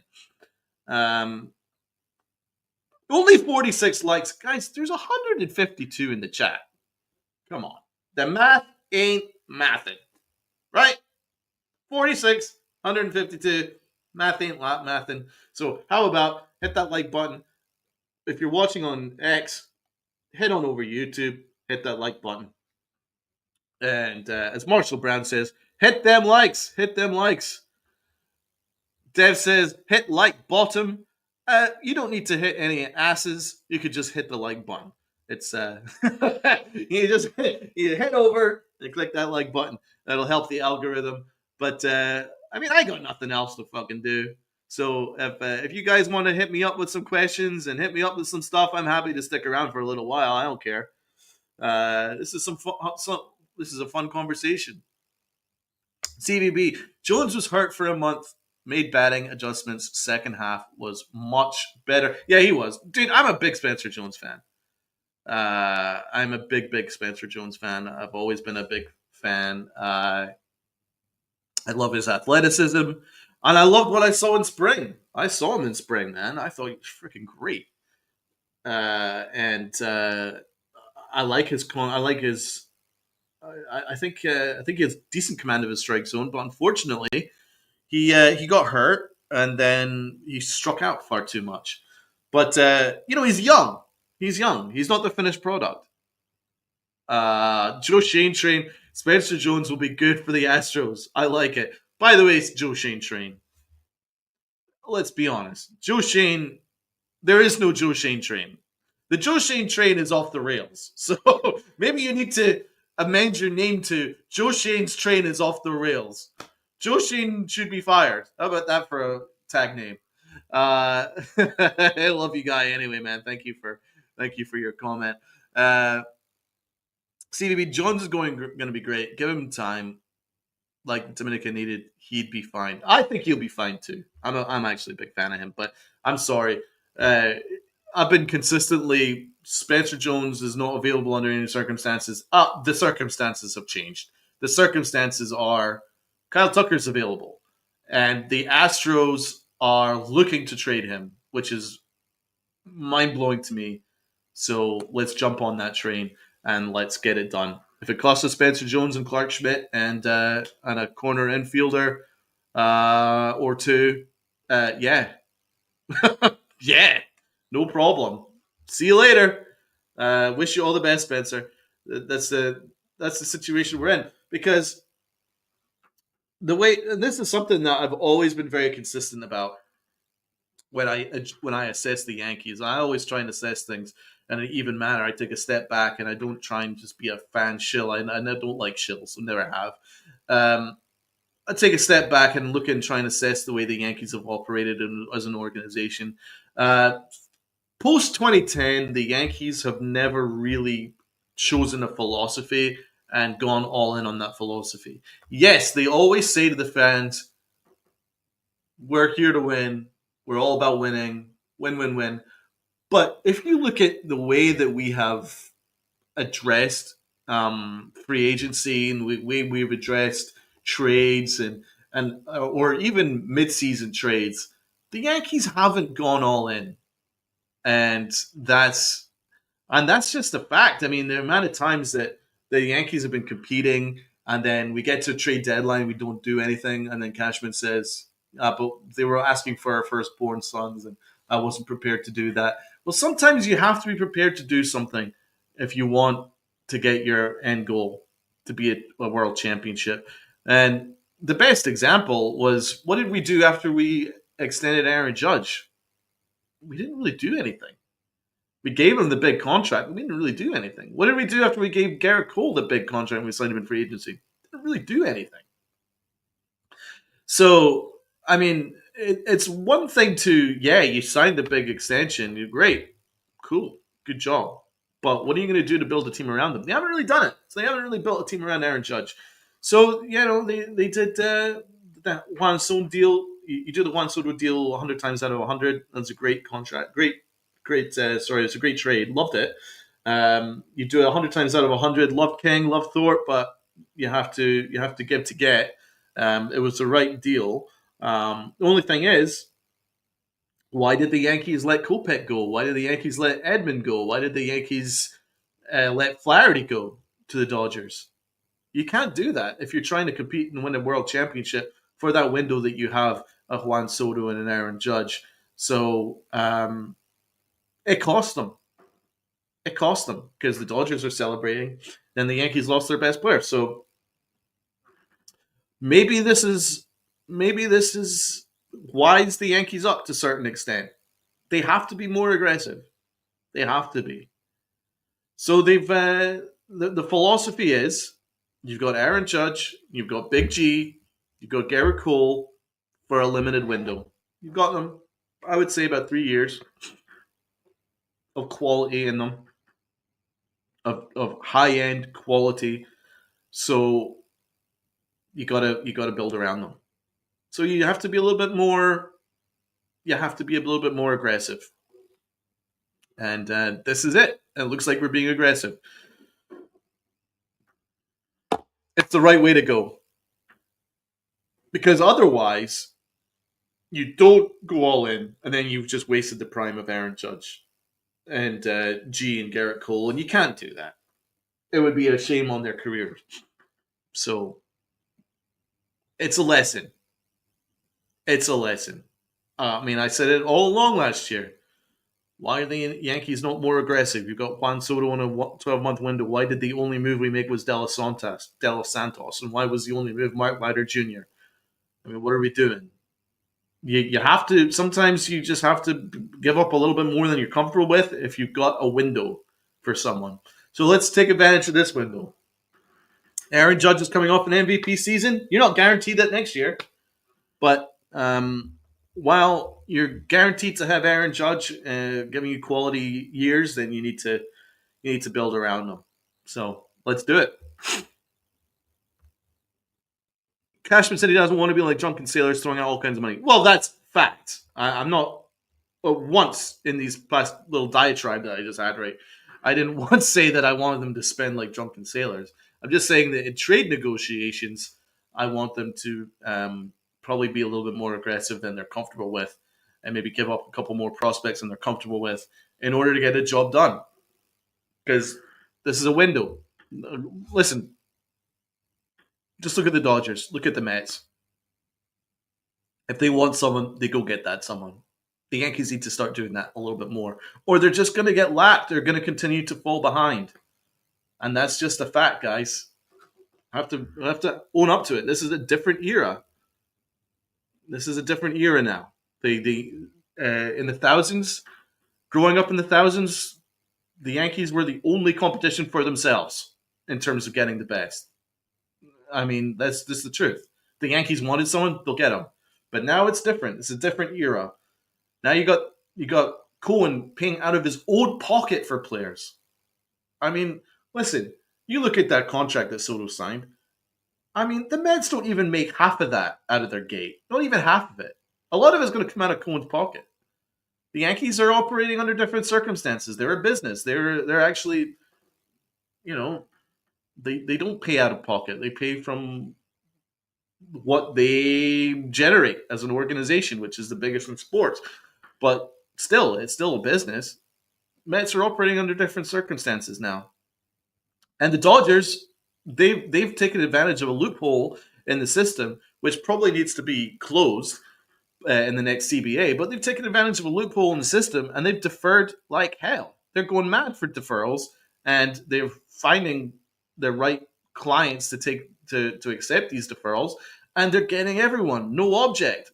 Go go go go go because it's an arms race, and that's what it is. It's an arms race, and the Dodgers have been winning this arms race for a long time, and the Yankees have been very, very slow with the uptake, and they have fallen massively behind the Dodgers in terms of putting out a winning product on the field.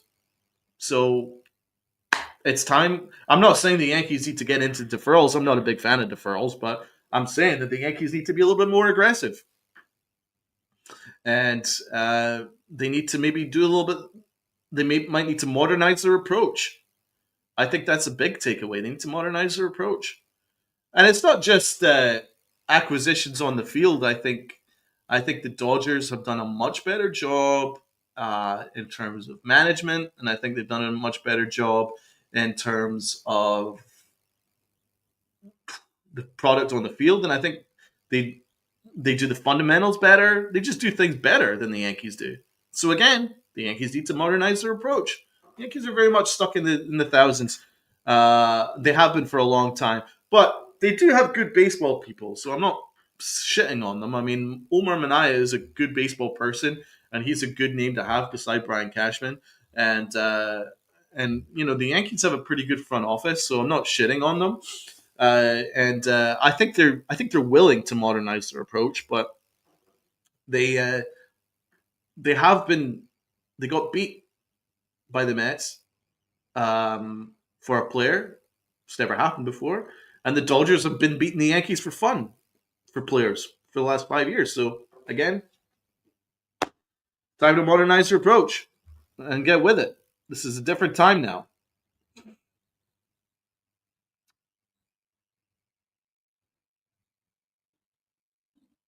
Uh, Jason's right. Now, that's so regarding the negotiations. I don't want to keep talking about Soto, but regarding the negotiations from very reliable sources, the way it worked was, according to Andy Martino, the Yankees were winning. Then Soto decided to get in touch with the Mets, uh, and then the Mets were because the Mets were quite pessimistic during the day. And then, as I say, they had a meeting with him the week before, and they were pretty pessimistic about it. Um, so something happened. Then the deal just started to ramp up.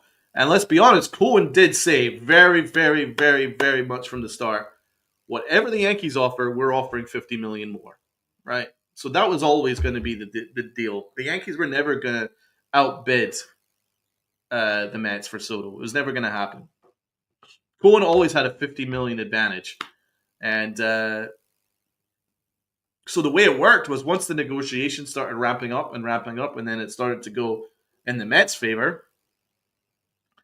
The Yankees saw the read the way the tea leaves were going, right? And so what happened was once that final offer came in, and it was um, like 760, 770, whatever it was, up to 800.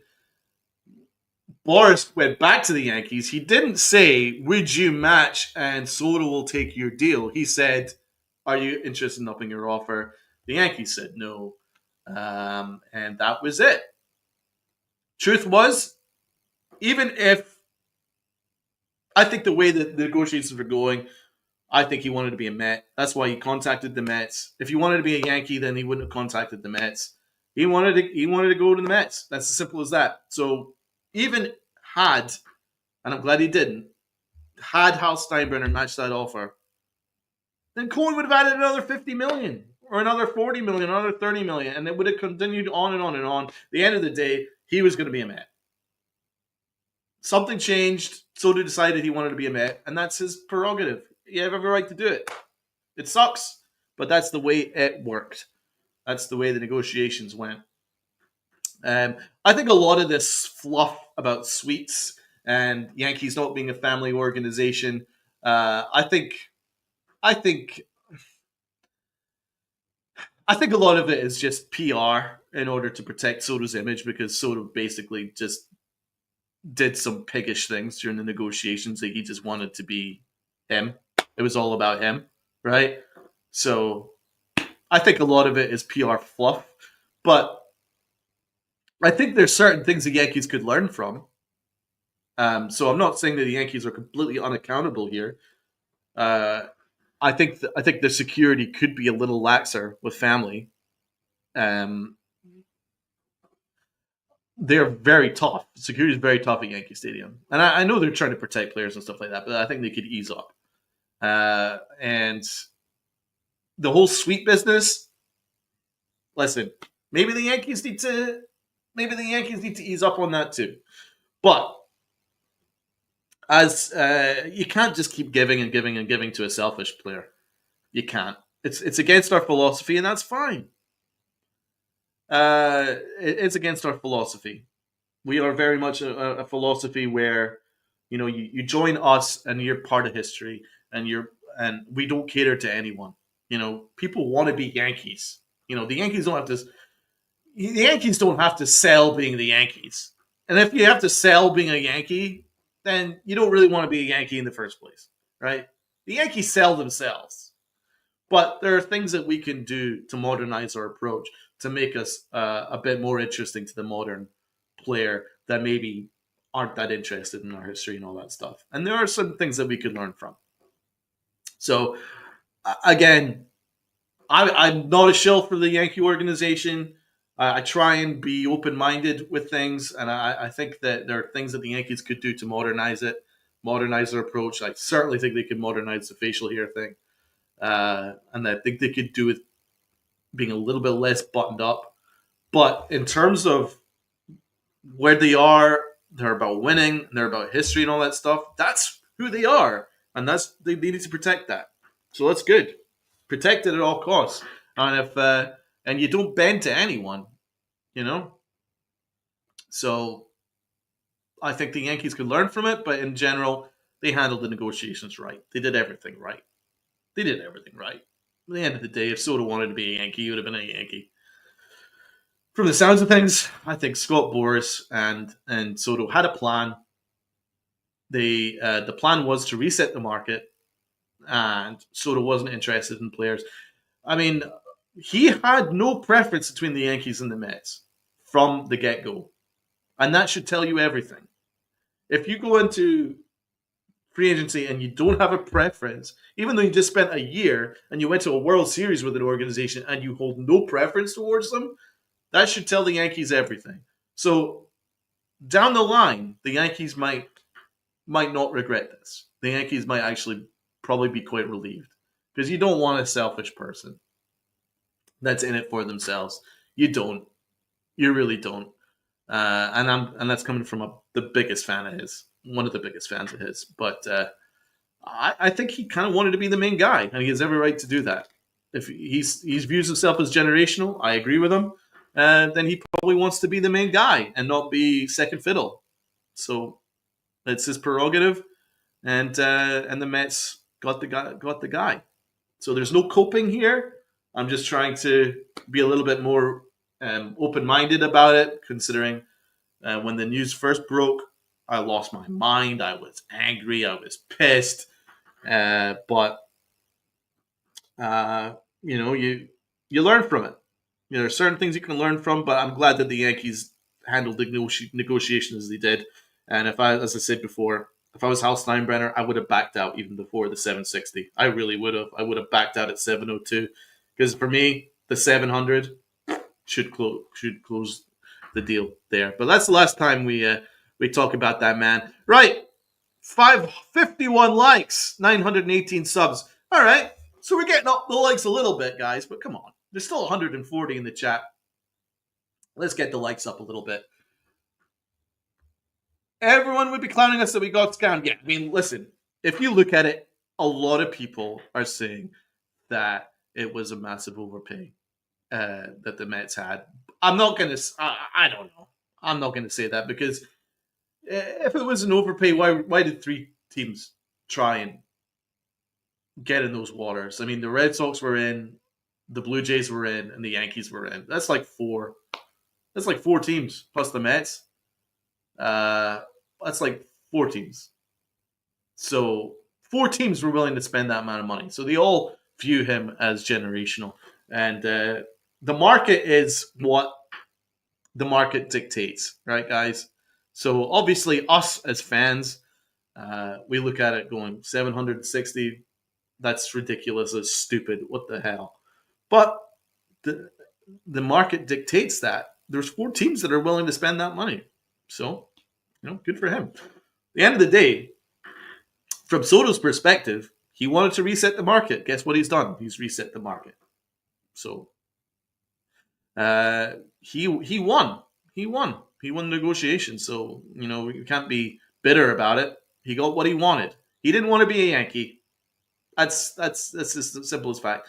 He didn't want to be a Yankee. He wanted to be the richest player in baseball. So he won. That's it. It's as simple as that. Joe Shane, I have a Daniel Jones jersey. Get rid of that, bro. That dude's ass. I could have told you that for free. And I'm a big Giants fan, but dude, that Daniel Jones was ass. He was always ass. I was pissed as well, Donald. I'm glad I didn't buy a jersey. Dude, yeah, I got one of those, the t-shirts that has Soto 22 at the back. I had that. And I cut it up live on here. And I don't regret that. absolutely disgusting behavior. And I'm so glad I didn't buy the official jersey because that's what I wanted. I think I was gonna for my birthday, which is on the 21st. I was gonna low key maybe ask. I don't know. I don't like to ask for things, but I was gonna low key maybe have that as a birthday gift.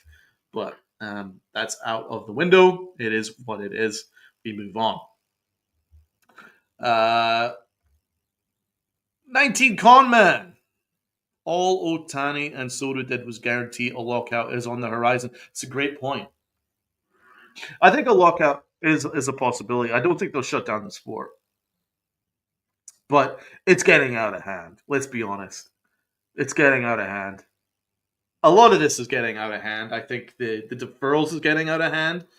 I think having an owner who is um how do I how do I put this and not come across as like an angry Yankee fan?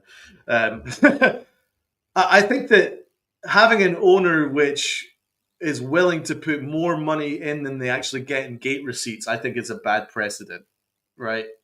Uh, it kind of reminds me, if you guys watch soccer, kind of reminds me of Manchester City, uh, because prior to Manchester City spending billions and billions and billions, they were like a third tier team in England, and they were never considered anything other than like uh, a low tier, very small English club. Right? They didn't make much money. They were way behind Manchester United, and they only recently got promoted. And then once they got promoted, they got bought over by these Arabs, by an Arab oil state, and they all the money that they have spent on players has come from the money that the state has incurred through oil revenue,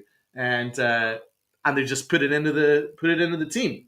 The team itself don't generate any gate receipts. They don't make any money.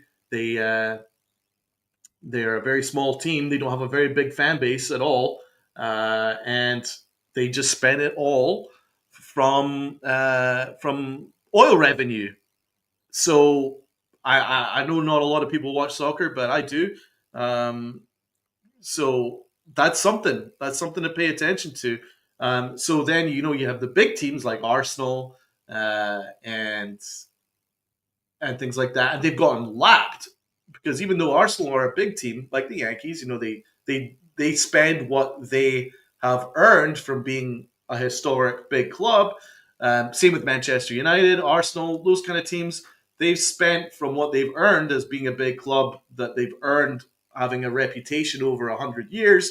Um, Through their gate receipts, they only spend what they earn. But guess what? They're being lapped by teams that just spend from what they don't earn, and that's a problem. And there isn't a salary cap in soccer, and there isn't a salary cap in baseball. And I think that what the Mets are doing sets a bad precedent. Um, but hey, if you're a Met fan, you're going to be delighted, right? So I'm just trying to speak open mindedly about it. I know there'll be Met fans in the chat. They'll be like, "Fuck him, how dare he?" But let's be honest. I think if they were looking at it from another perspective, they'd probably agree, right? It sets a bad precedent when you've got a 21 an owner that has $21 billion, and he's willing to pay a massive contract for a player just through his own pocket. It sets a bad precedent, especially for a smaller team. That's what they are. They're a smaller team. They don't generate that much revenue, and I think that it sets a bad precedent. And then when you think about the Dodgers, all these deferrals, it's a loophole in the system they took advantage of. They're very smart, but they took advantage of it. Again, I think this kind of stuff is going to lead to a lockout. I mean, the contracts are crazy. But then if you also look at the way that the business of baseball is, where the top teams now, like the Yankees, the Mets, and the Dodgers, they're willing to spend to get better. but they pay a price for that. They pay a penalty for that and luxury tax, and that all goes to these teams, these owners that are lazy and don't give an F. That's bad too. So credit to the Mets because they're trying to win, right? Trying to get the Met fans on side again. So like they're trying to win, but they're going to have to pay the penalty of trying to win. But once they go over that luxury tax, it's all going to go into teams that don't try to win, just to keep them afloat because they refuse to spend any money, even though they've got the money. They refuse to spend it, like the Pirates. We saw what happened with the A's. It's a bad precedent. Troy says, "Oh, this is interesting. Oil washing money in the 2010s, like Pablo Escobar ties in soccer in the 90s. Yeah, that's a good point. Colombia, um, but it's. I think you're right. I think it's going to lead to a situation with baseball very, very soon, um, and I think there will be a lockout because there's certain things that need to be addressed. They need to address this ownership thing. They need to address the luxury tax thing, and they need to address the deferral thing. I think, for me, I think that there should be a salary floor, and I think there probably should be a maximum where, if you say, let's say, a 290 salary cap, uh, it'd be hard to argue against that. Do you know what I'm saying? Even 300. But there should definitely be a salary floor where these lower teams that are lazy and refuse to compete, they have to spend to reach that salary floor, or they get penalized. They should get penalized. They get dock draft picks, whatever it takes, fined, whatever. It should be fair for the teams that are competing plus the teams that are lazy. Uh, I'm not saying that small market teams are lazy. I'm saying that the small market teams that refuse to spend are lazy. So I just want to set that straight. But I think that needs to be there needs to be some parity there, and I really think that you should only spend with what you earn in terms of gate receipts. I think if you start having owners that are just spending billions out of their own pocket, doesn't feel, especially if there's no salary cap, doesn't feel very fair. So I think there's certain things that need to be addressed here. But, you know, under the current climate, the Mets did nothing wrong, right? The Mets did nothing wrong. They're they're just going with the rules of engagement, right? So credit to them, you know. And the Dodgers haven't done anything wrong. They're just going with the rules of engagement. Credit to them. You know, the Yankees are a little outdated. They, you know, they haven't jumped on that train. So I'm not saying that the Yankees are perfect. I'm just explaining how, if you look at the way that baseball is right now, there's certain things that aren't fair. I don't think it's fair that a team like the Yankees, Mets, Dodgers, that if they spend over a certain amount, have to put into baseball. I've never agreed with it. I think it's bullshit. And now you saw what happened with Oakland. They spent nothing for 3 years in order to force a move to Vegas slash Sacramento. It's kind of bullshit, right? That's not right. The Pirates have a very good farm system. They've generated some great players. And Garrett Cole, for Christ's sake. And they refuse to spend. That's a shame. Pittsburgh are a great organization, beautiful city, great fans, as passionate as you're ever going to find. And there are owners that are freaking lazy. So if I was to give the Mets credit for something, the fact that they've tried to be better. They're trying to be better. They're trying to compete. They're trying to compete at the highest level. I give them credit for that. Just because you're a small team, I know they're in a big market, but a small team comparatively, uh, doesn't mean that you just give up. No, they're like, fuck it, let's spend, let's get better, let's try and compete with the Yankees. So good for them, you know. But I think there's certain things that baseball needs to do to address a lot of these concerns. I have a lot of concerns, and this is not something that's going to stop until we have uh, a commissioner that has the balls to do something, this is only going to continue and continue.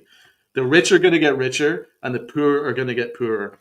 So there needs to be a little bit more parity, and there needs to be a better way of addressing it. So we're really going off well into a tangent here, but that's the way I view it. 19 facts, Donnie. That's why I don't like the MLB uh, all teams TV deal. Yeah, that's a good point. It's a good point regarding the TV deal. Yeah, it's a good point. Maybe the Rays move out of Florida. Yeah, anything's possible. Donnie, Dodgers so fix their stadium wall instead of buildings. Yeah, that would be nice. How about fix that stadium wall which broke Aaron Judge's toe? That would be nice. D Train says Elon Musk could buy the Yankees. I love Elon Musk. He's my man. AOG, don't be surprised if he dials it back. Brad says so. Basically, the Mets are like Amazon. Hey, Amazon's good. Absolutely, that's why a player doesn't need an agent. Well, they do. Players need agents. I mean, Boris did a number for Juan Soto. Let's see, Joshin. Joshin says it's only 10:15 a.m. in Dallas. What else we got here? When are the Yankees going to get Tucker? Salute, John. How are you? Jerry says Boris is bad for baseball. Dude, yeah, I mean, listen, I'm not a fan of his, but he's only doing what his clients are asking him to do. Once you jump into bed with Boris, you play by his rules, right? So teams are out the window. It's who's offering the most money. That's what happens if you have Boris as an agent.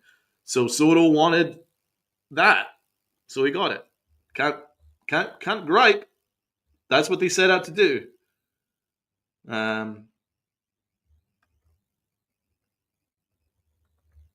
Lindor is all around better than Soto. 19. Oh, come on, man. Really? Lindor's really good, but he's not all around better than Soto. Maybe. Guess so. Better defense. Got the speed. But the bat isn't close to Soto's. D-Train says Soto had attitude problems with the Padres. Well, yeah, I mean, if you're to look at it, he's played for several teams now. This is his fourth team. Normally, and he's only 26. Normally, that's an indicator that he's probably not a team guy. But I don't want to shit all over him because he actually would have signed an extension with the Padres. I don't know if you guys are aware, but he actually had on basically kind of a verbal agreement with the Padres owner until he died, and then it changed things. So he was actually wanting to stay in San Diego. So I'm not going to shit all over him. But if you want to look at one thing, the Padres did move on and put together as good a team, if not better, once Soto left. So it's possible the Yankees can do it too. Excuse me.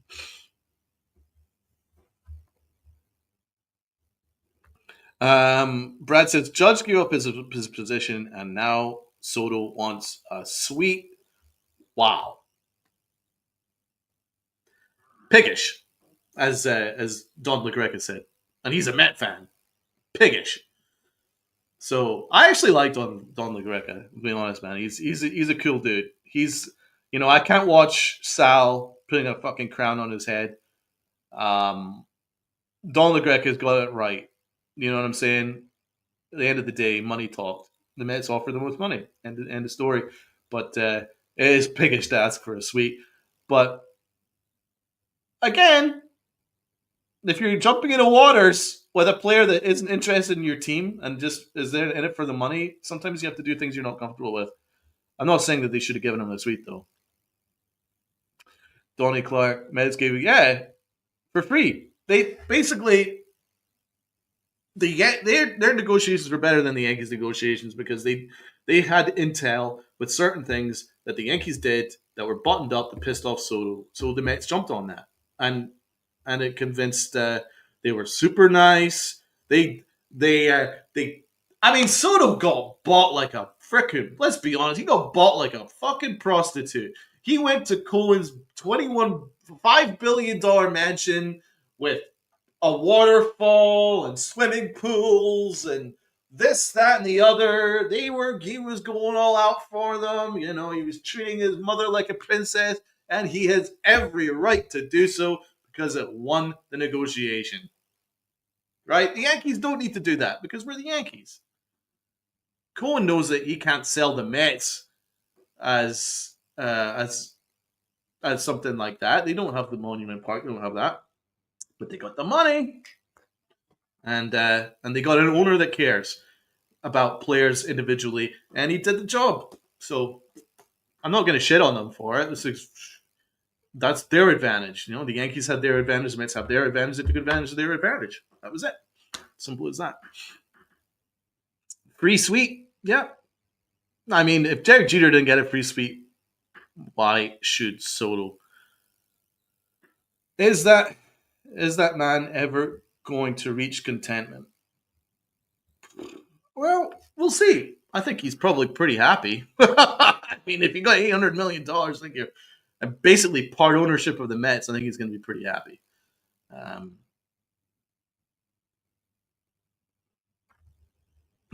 your uncle want a foot massage, dude. I know, right? Dude, I don't think it was ever going to stop. Frankly, you know, I think he was probably going to want a private plane.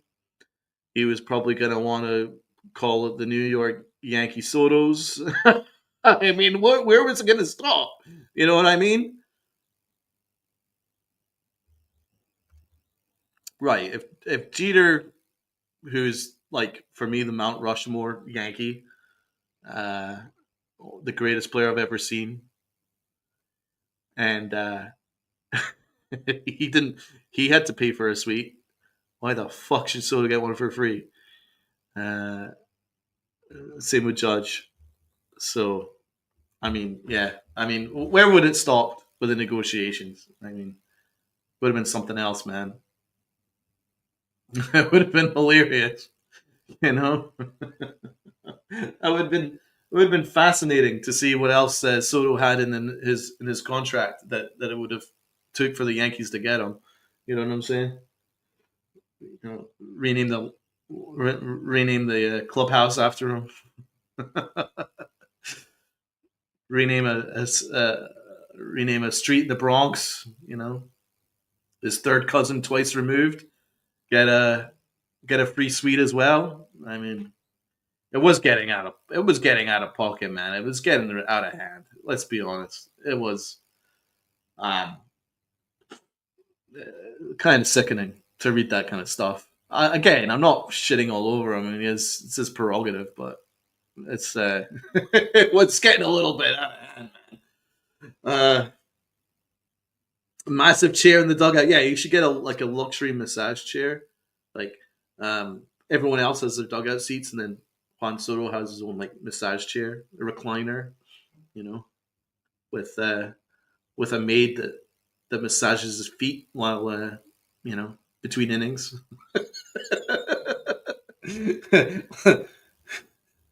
uh, Jimmy Carton is longer. Does it look bad that Suda get free? Like, yeah, but I mean the Mets are different. The Mets are different.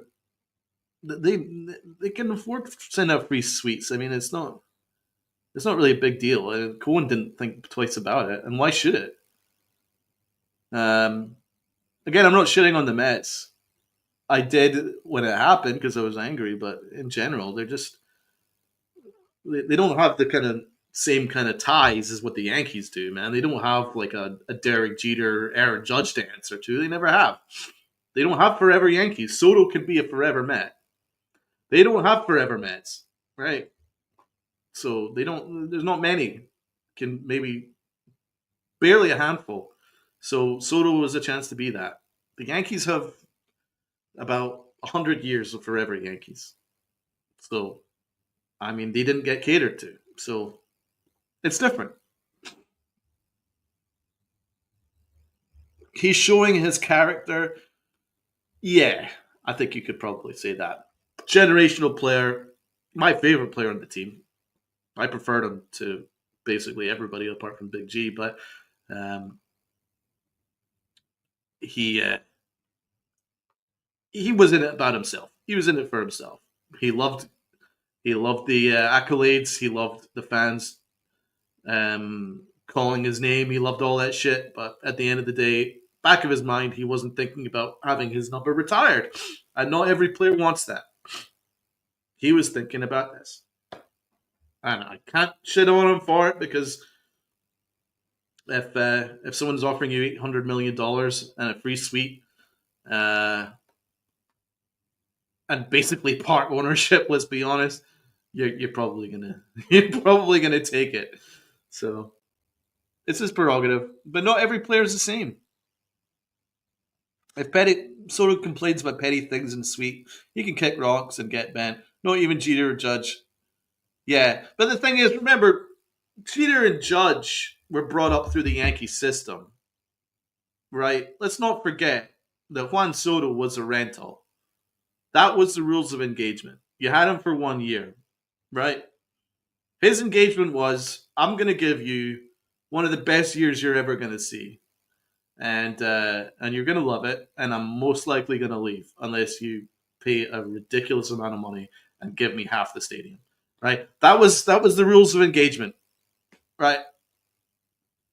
Yankees, the Yankees didn't lose out. He got them to a World Series. If Soto wasn't there, Aaron Judge isn't getting them to a World Series. Let's be honest. Look at the way he hits in October. He's not getting them to a World Series. Soto had to jump on board to get us to a World Series. So let's not completely shit all over the guy, right? Let's just be honest about it. He that was the rules of engagement. He was going to give us one hell of a fucking year, and he was more likely than not going to leave after it.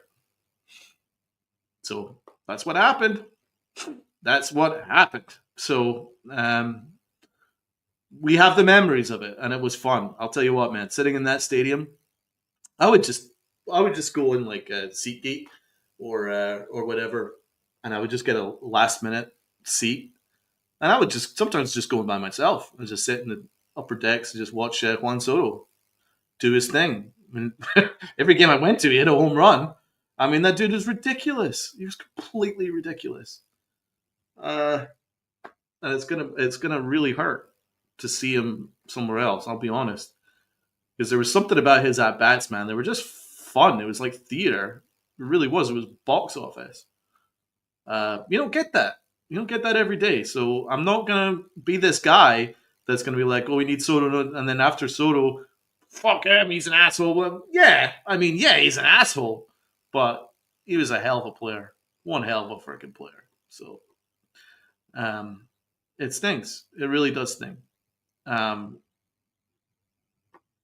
Willard says Judge didn't show up for playoffs like a captain should. Facts. I'm the only one in this podcast that says that. Facts. Uh, Last time he would play in the World Series was with us. Ooh, 19 combat standing on business with that. You're probably more likely than not right, though, right? Let's be honest. The Mets have a hell of a task. They have to get through the Dodgers. They have to get through the Phillies. There's a bunch of organizations that are really good over there. The Padres. That's a hell of a task. The Yankees have a much easier task to get to a World Series. If they could acquire Kyle Tucker along with Max Fried, then wow, the Yankees actually have a very good shot at going back to the World Series. 19 comment. Soto wanted us to find the city of Atlantis, yeah, and then rename it Soto Land.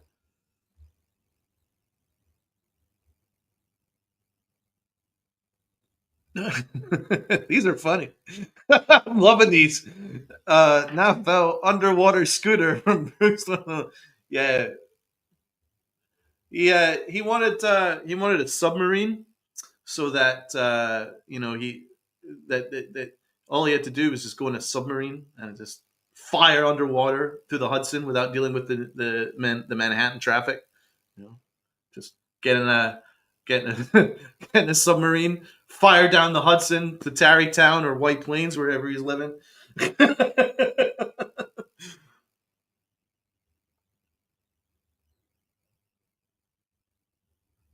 It's been 30 years for the Mets. Well, he's given them a hell of a shot. Let's not piss all over them. Like he's giving them a shot. Aqua Soto. Yeah, the Soto sub, just bang right under the right under the right under the Hudson. You didn't have to deal with the Manhattan traffic. Wouldn't have to deal with the Metro North.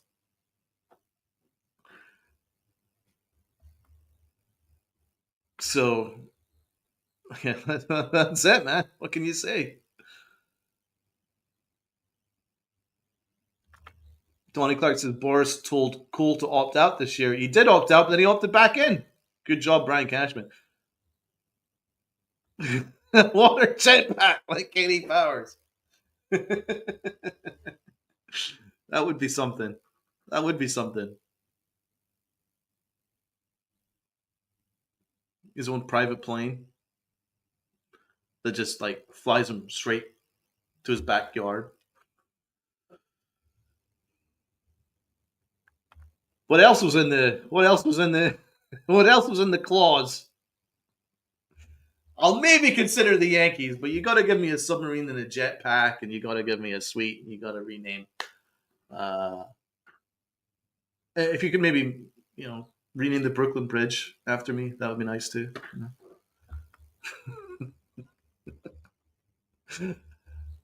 Not even that outlandish. I mean, there was. I mean, he got $800 million. But what else do you want?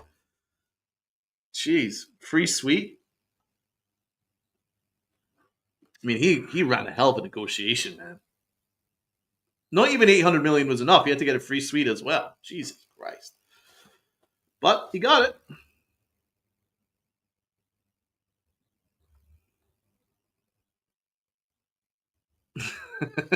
Renamed the state, the Empire State Soto.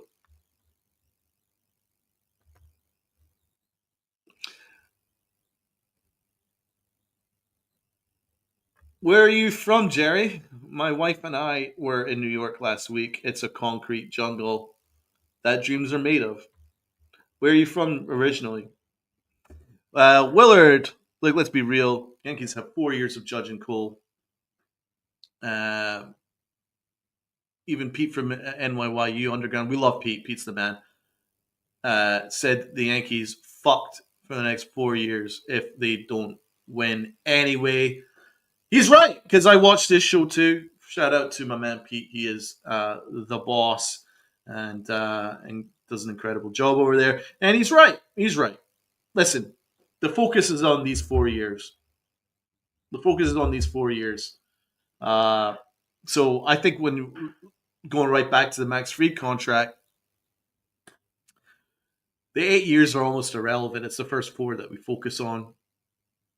They're going all in on the first four because that's where we have our shot. That's our shot of a championship. That's our window. I'd say four is even optimistic. I'm actually closer to three.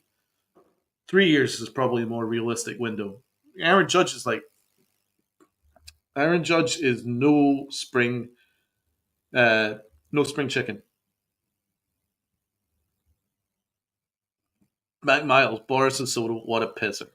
Well, we still got 144 in the chat listening to this dude just chalking away, and I couldn't be more appreciative. So everybody hit the like button again. We really appreciate it. Hit that like button. Come on, guys. We're watching on X. Shoot on over.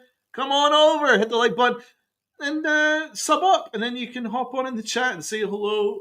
Tell me where you're watching from. We've got family from all over the world, and we do appreciate it. We're trying to get up to 1,000 subs. And listen, I'll stay as long as it takes to get to 1,000 subs. If I can get 1,000 subs today, I'll stuck around. How about that? Jerry Cadillo, we live in South Carolina, a town called Goose Creek, 35 minutes from Charleston. Well, Jerry, thank you so much for watching. Beautiful down there. Beautiful down there. I know that for a fact. It's beautiful down there. little bit about me, Jerry. I'm from White Plains, New York, but my dad's Scottish, and I've lived in Scotland for a long, long time. So I spent a lot of time in both Scotland and New York. So uh, that's that's me. My mom's family's all over New York. So that's me. Stevie B over 2 hours, Donald. Yep, 2 hours and going strong. Uh, got the time difference here, so it's only like 5 p.m. here, so I could go. Let's see what else have we got here in the chat.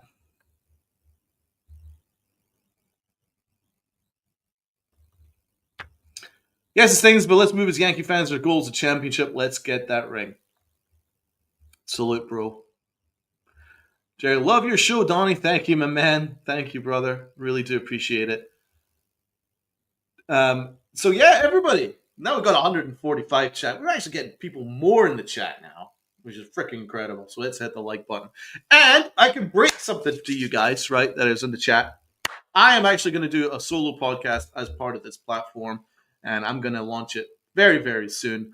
It's going to be a new thing. It's just going to be me for probably an hour or so, once a week, and probably similar to what I'm doing right now. And if you guys like that idea, then I will be all over it. I have some ideas, cleared it with Uncle T, the boss. He thinks it's a great idea, and I'm going to do a show by myself. And of course, I'll have guests on. I'll try and get as many quality guests as possible. Um, and I can't wait to get started with it. Stevie B says he can't wait. Thank you, brother. Really do appreciate your support. Dev can't wait either. That's gonna be great. Any open panel? I'll be open to all suggestions. One says good news. Nice one, man. I love the support. Yeah, I'm open to all suggestions. I can do open panels. We'll get people on. Give me your thoughts. As I say, it's a family. That's what it's all about. Um, but yeah, you're gonna get a lot more of me as much as possible to push this thing over a K if possible, as soon as possible. Let's get the likes up though, guys. Let's get over, top on over, hit the like button. Let's do it. And yeah, so yeah, that's the new plan. Donald, if you do an open panel, I'll drop in. I love the shows on here. Thank you, Stevie B. I do appreciate it. Yeah, we will have you on, brother. That would be a great idea. That could be a lot of fun. Be looking forward to arranging that. And who knows? Maybe I'll get it started by next week. I have some ideas to push this channel on. So I'm looking forward to, obviously be part of the channel. But for those that are new to it, you guys have got to check out the Upper Deck on Sundays. Sierra is freaking fantastic. She really is, and Lynn's an awesome host, and the two do a great show on Sundays. So I'm sure all the people that chat away anyway, but they do such a great job on Sundays. So we have that. And for the new subs, we also obviously have the Pinstripe Chronicles, which we're on 3 times a week: Monday, Wednesday, Friday.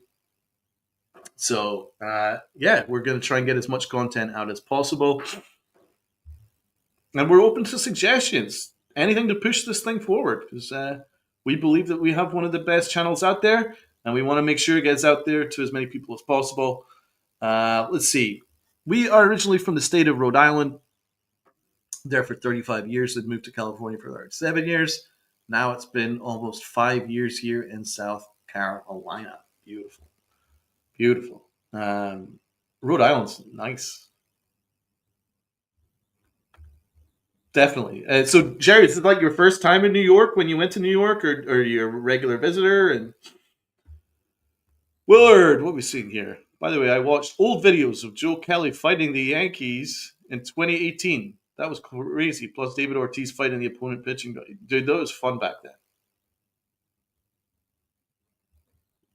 Next year, going to do more game calls. They are always fun. Yeah, no, me and Rob have a great time doing the game calls. I think we should continue that for sure.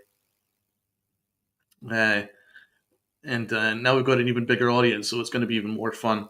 Get more interaction in the chat. So yeah, I think it's a great idea, Stevie B. As for Joe Kelly, David Ortiz, yeah, Willard. If you think the 2018 was crazy, how about check out the '90s, early thousands with Kareem Garcia.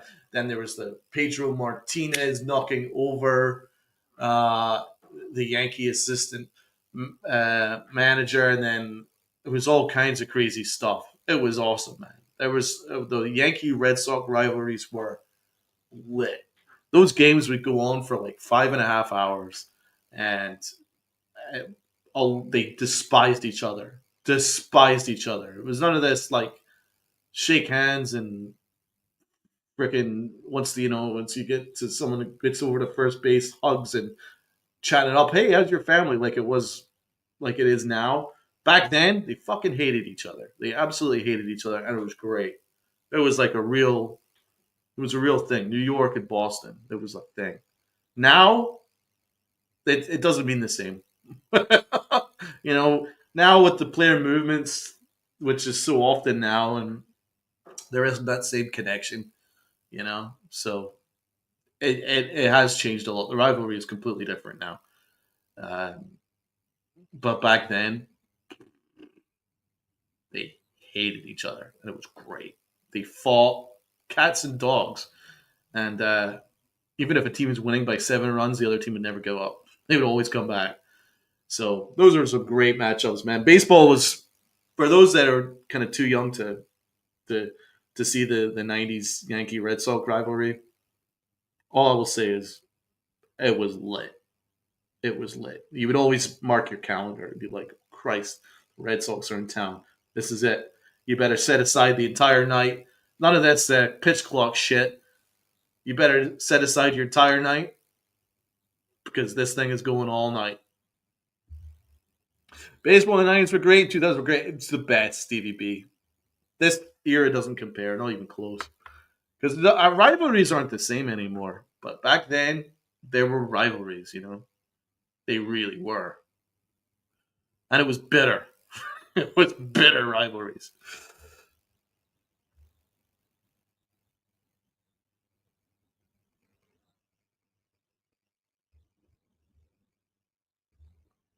No, my sons have been here 3 times. First time I met my son's TC Steels. Oh,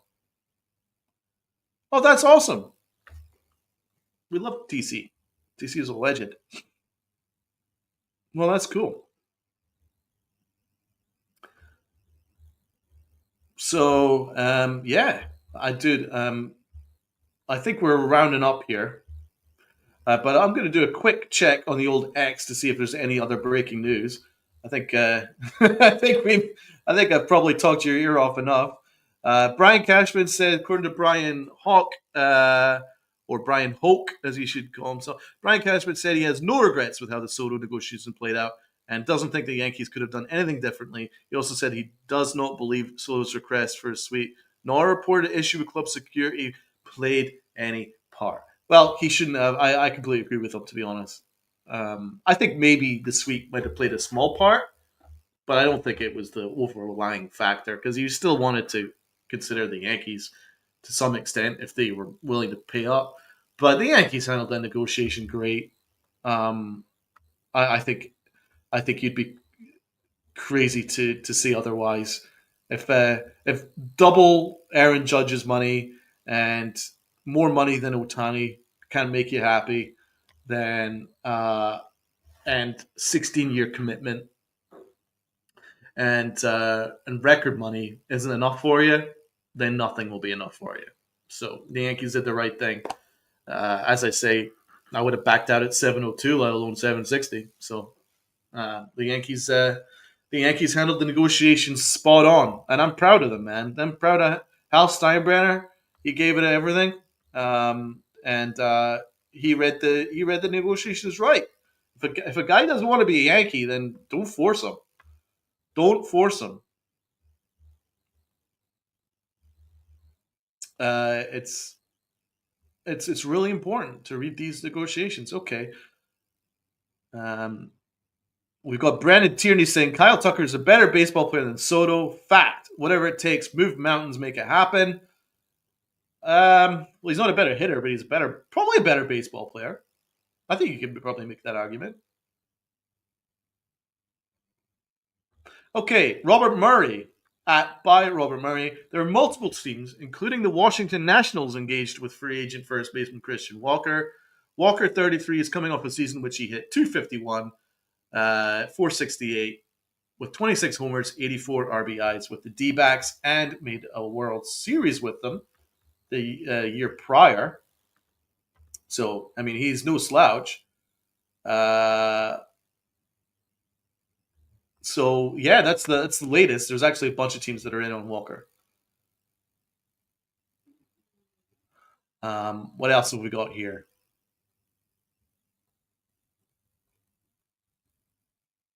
At WFAN 660, Kyle Tucker has now made Plan B very sexy.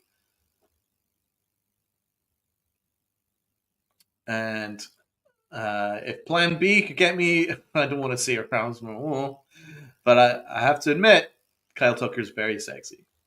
It's from WFAN. Yeah, He's pretty sexy. I'm not gonna lie. He's pretty sexy. And you could, and as Christian says, NYST, I do recommend you guys check out this podcast. Christian says Kyle Tucker plus Max Fried is greater than Juan Soto.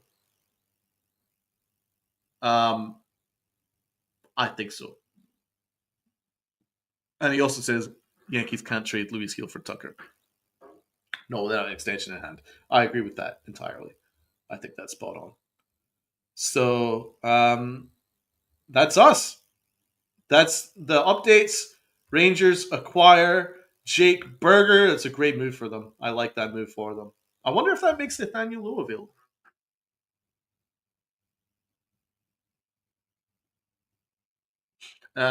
I completely agree with you, Stevie B. Although I don't mind the pitch clock, I just don't think it should be as short as it is. I think if they, just made it. I quite like the length, man, but not everyone is the same. I mean, I understand it's a modern era, and it's people have a short attention span these days. It is what it is. Um,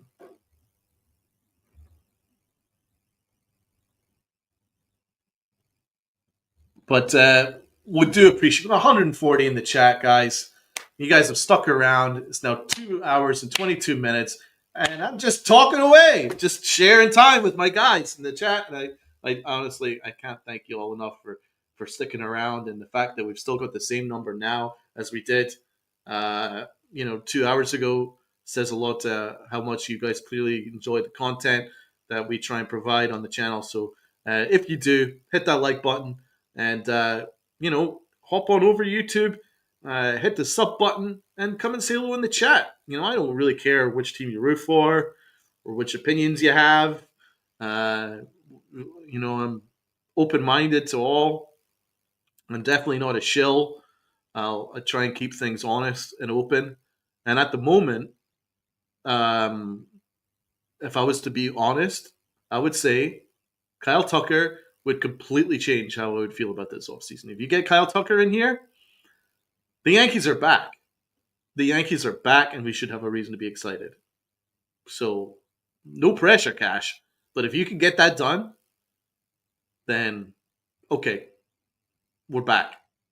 The Yankees are back. And if you told me that on Sunday, I would be shocked. So every cloud has a silver lining, as they say.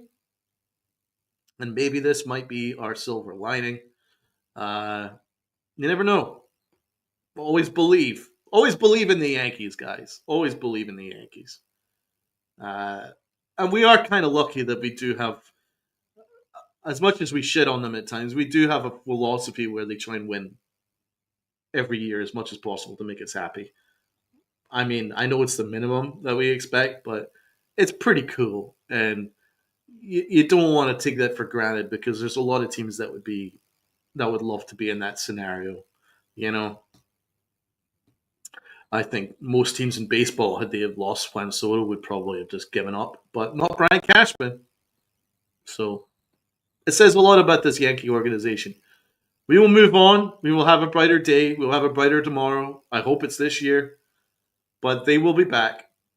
We have to have faith, and it looks like it might be coming to fruition. It's a really good start.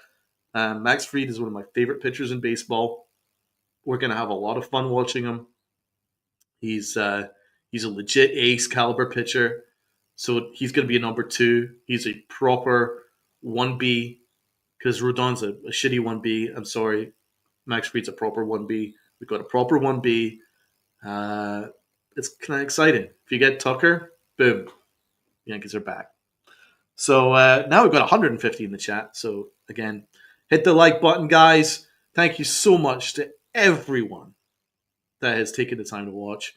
We've now up to 2.5 hours, and there's clearly a thirst for Yankee content out there. And so we'll try and get as much Yankee content out there as possible.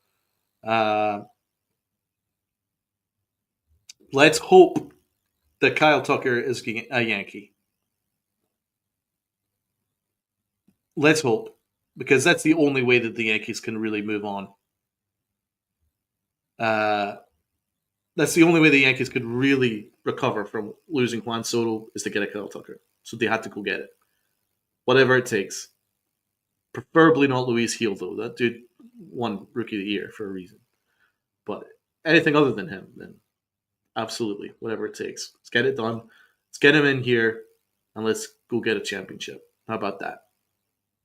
And on that note, I will sign off for the evening. I really look forward to talking to you guys again. We've got a show on Friday. And as I said before, breaking news, I will have a podcast as well on this platform. And I look forward to seeing you guys all there too. So from me and from Rob, who is here with us earlier, big salute to Rob. And salute to Uncle Tats. Uncle Tats will be back with us on Friday. And we will see you guys on Friday. So, on that note, wear your pinstripes with pride and play hard. Salute, guys. Good night.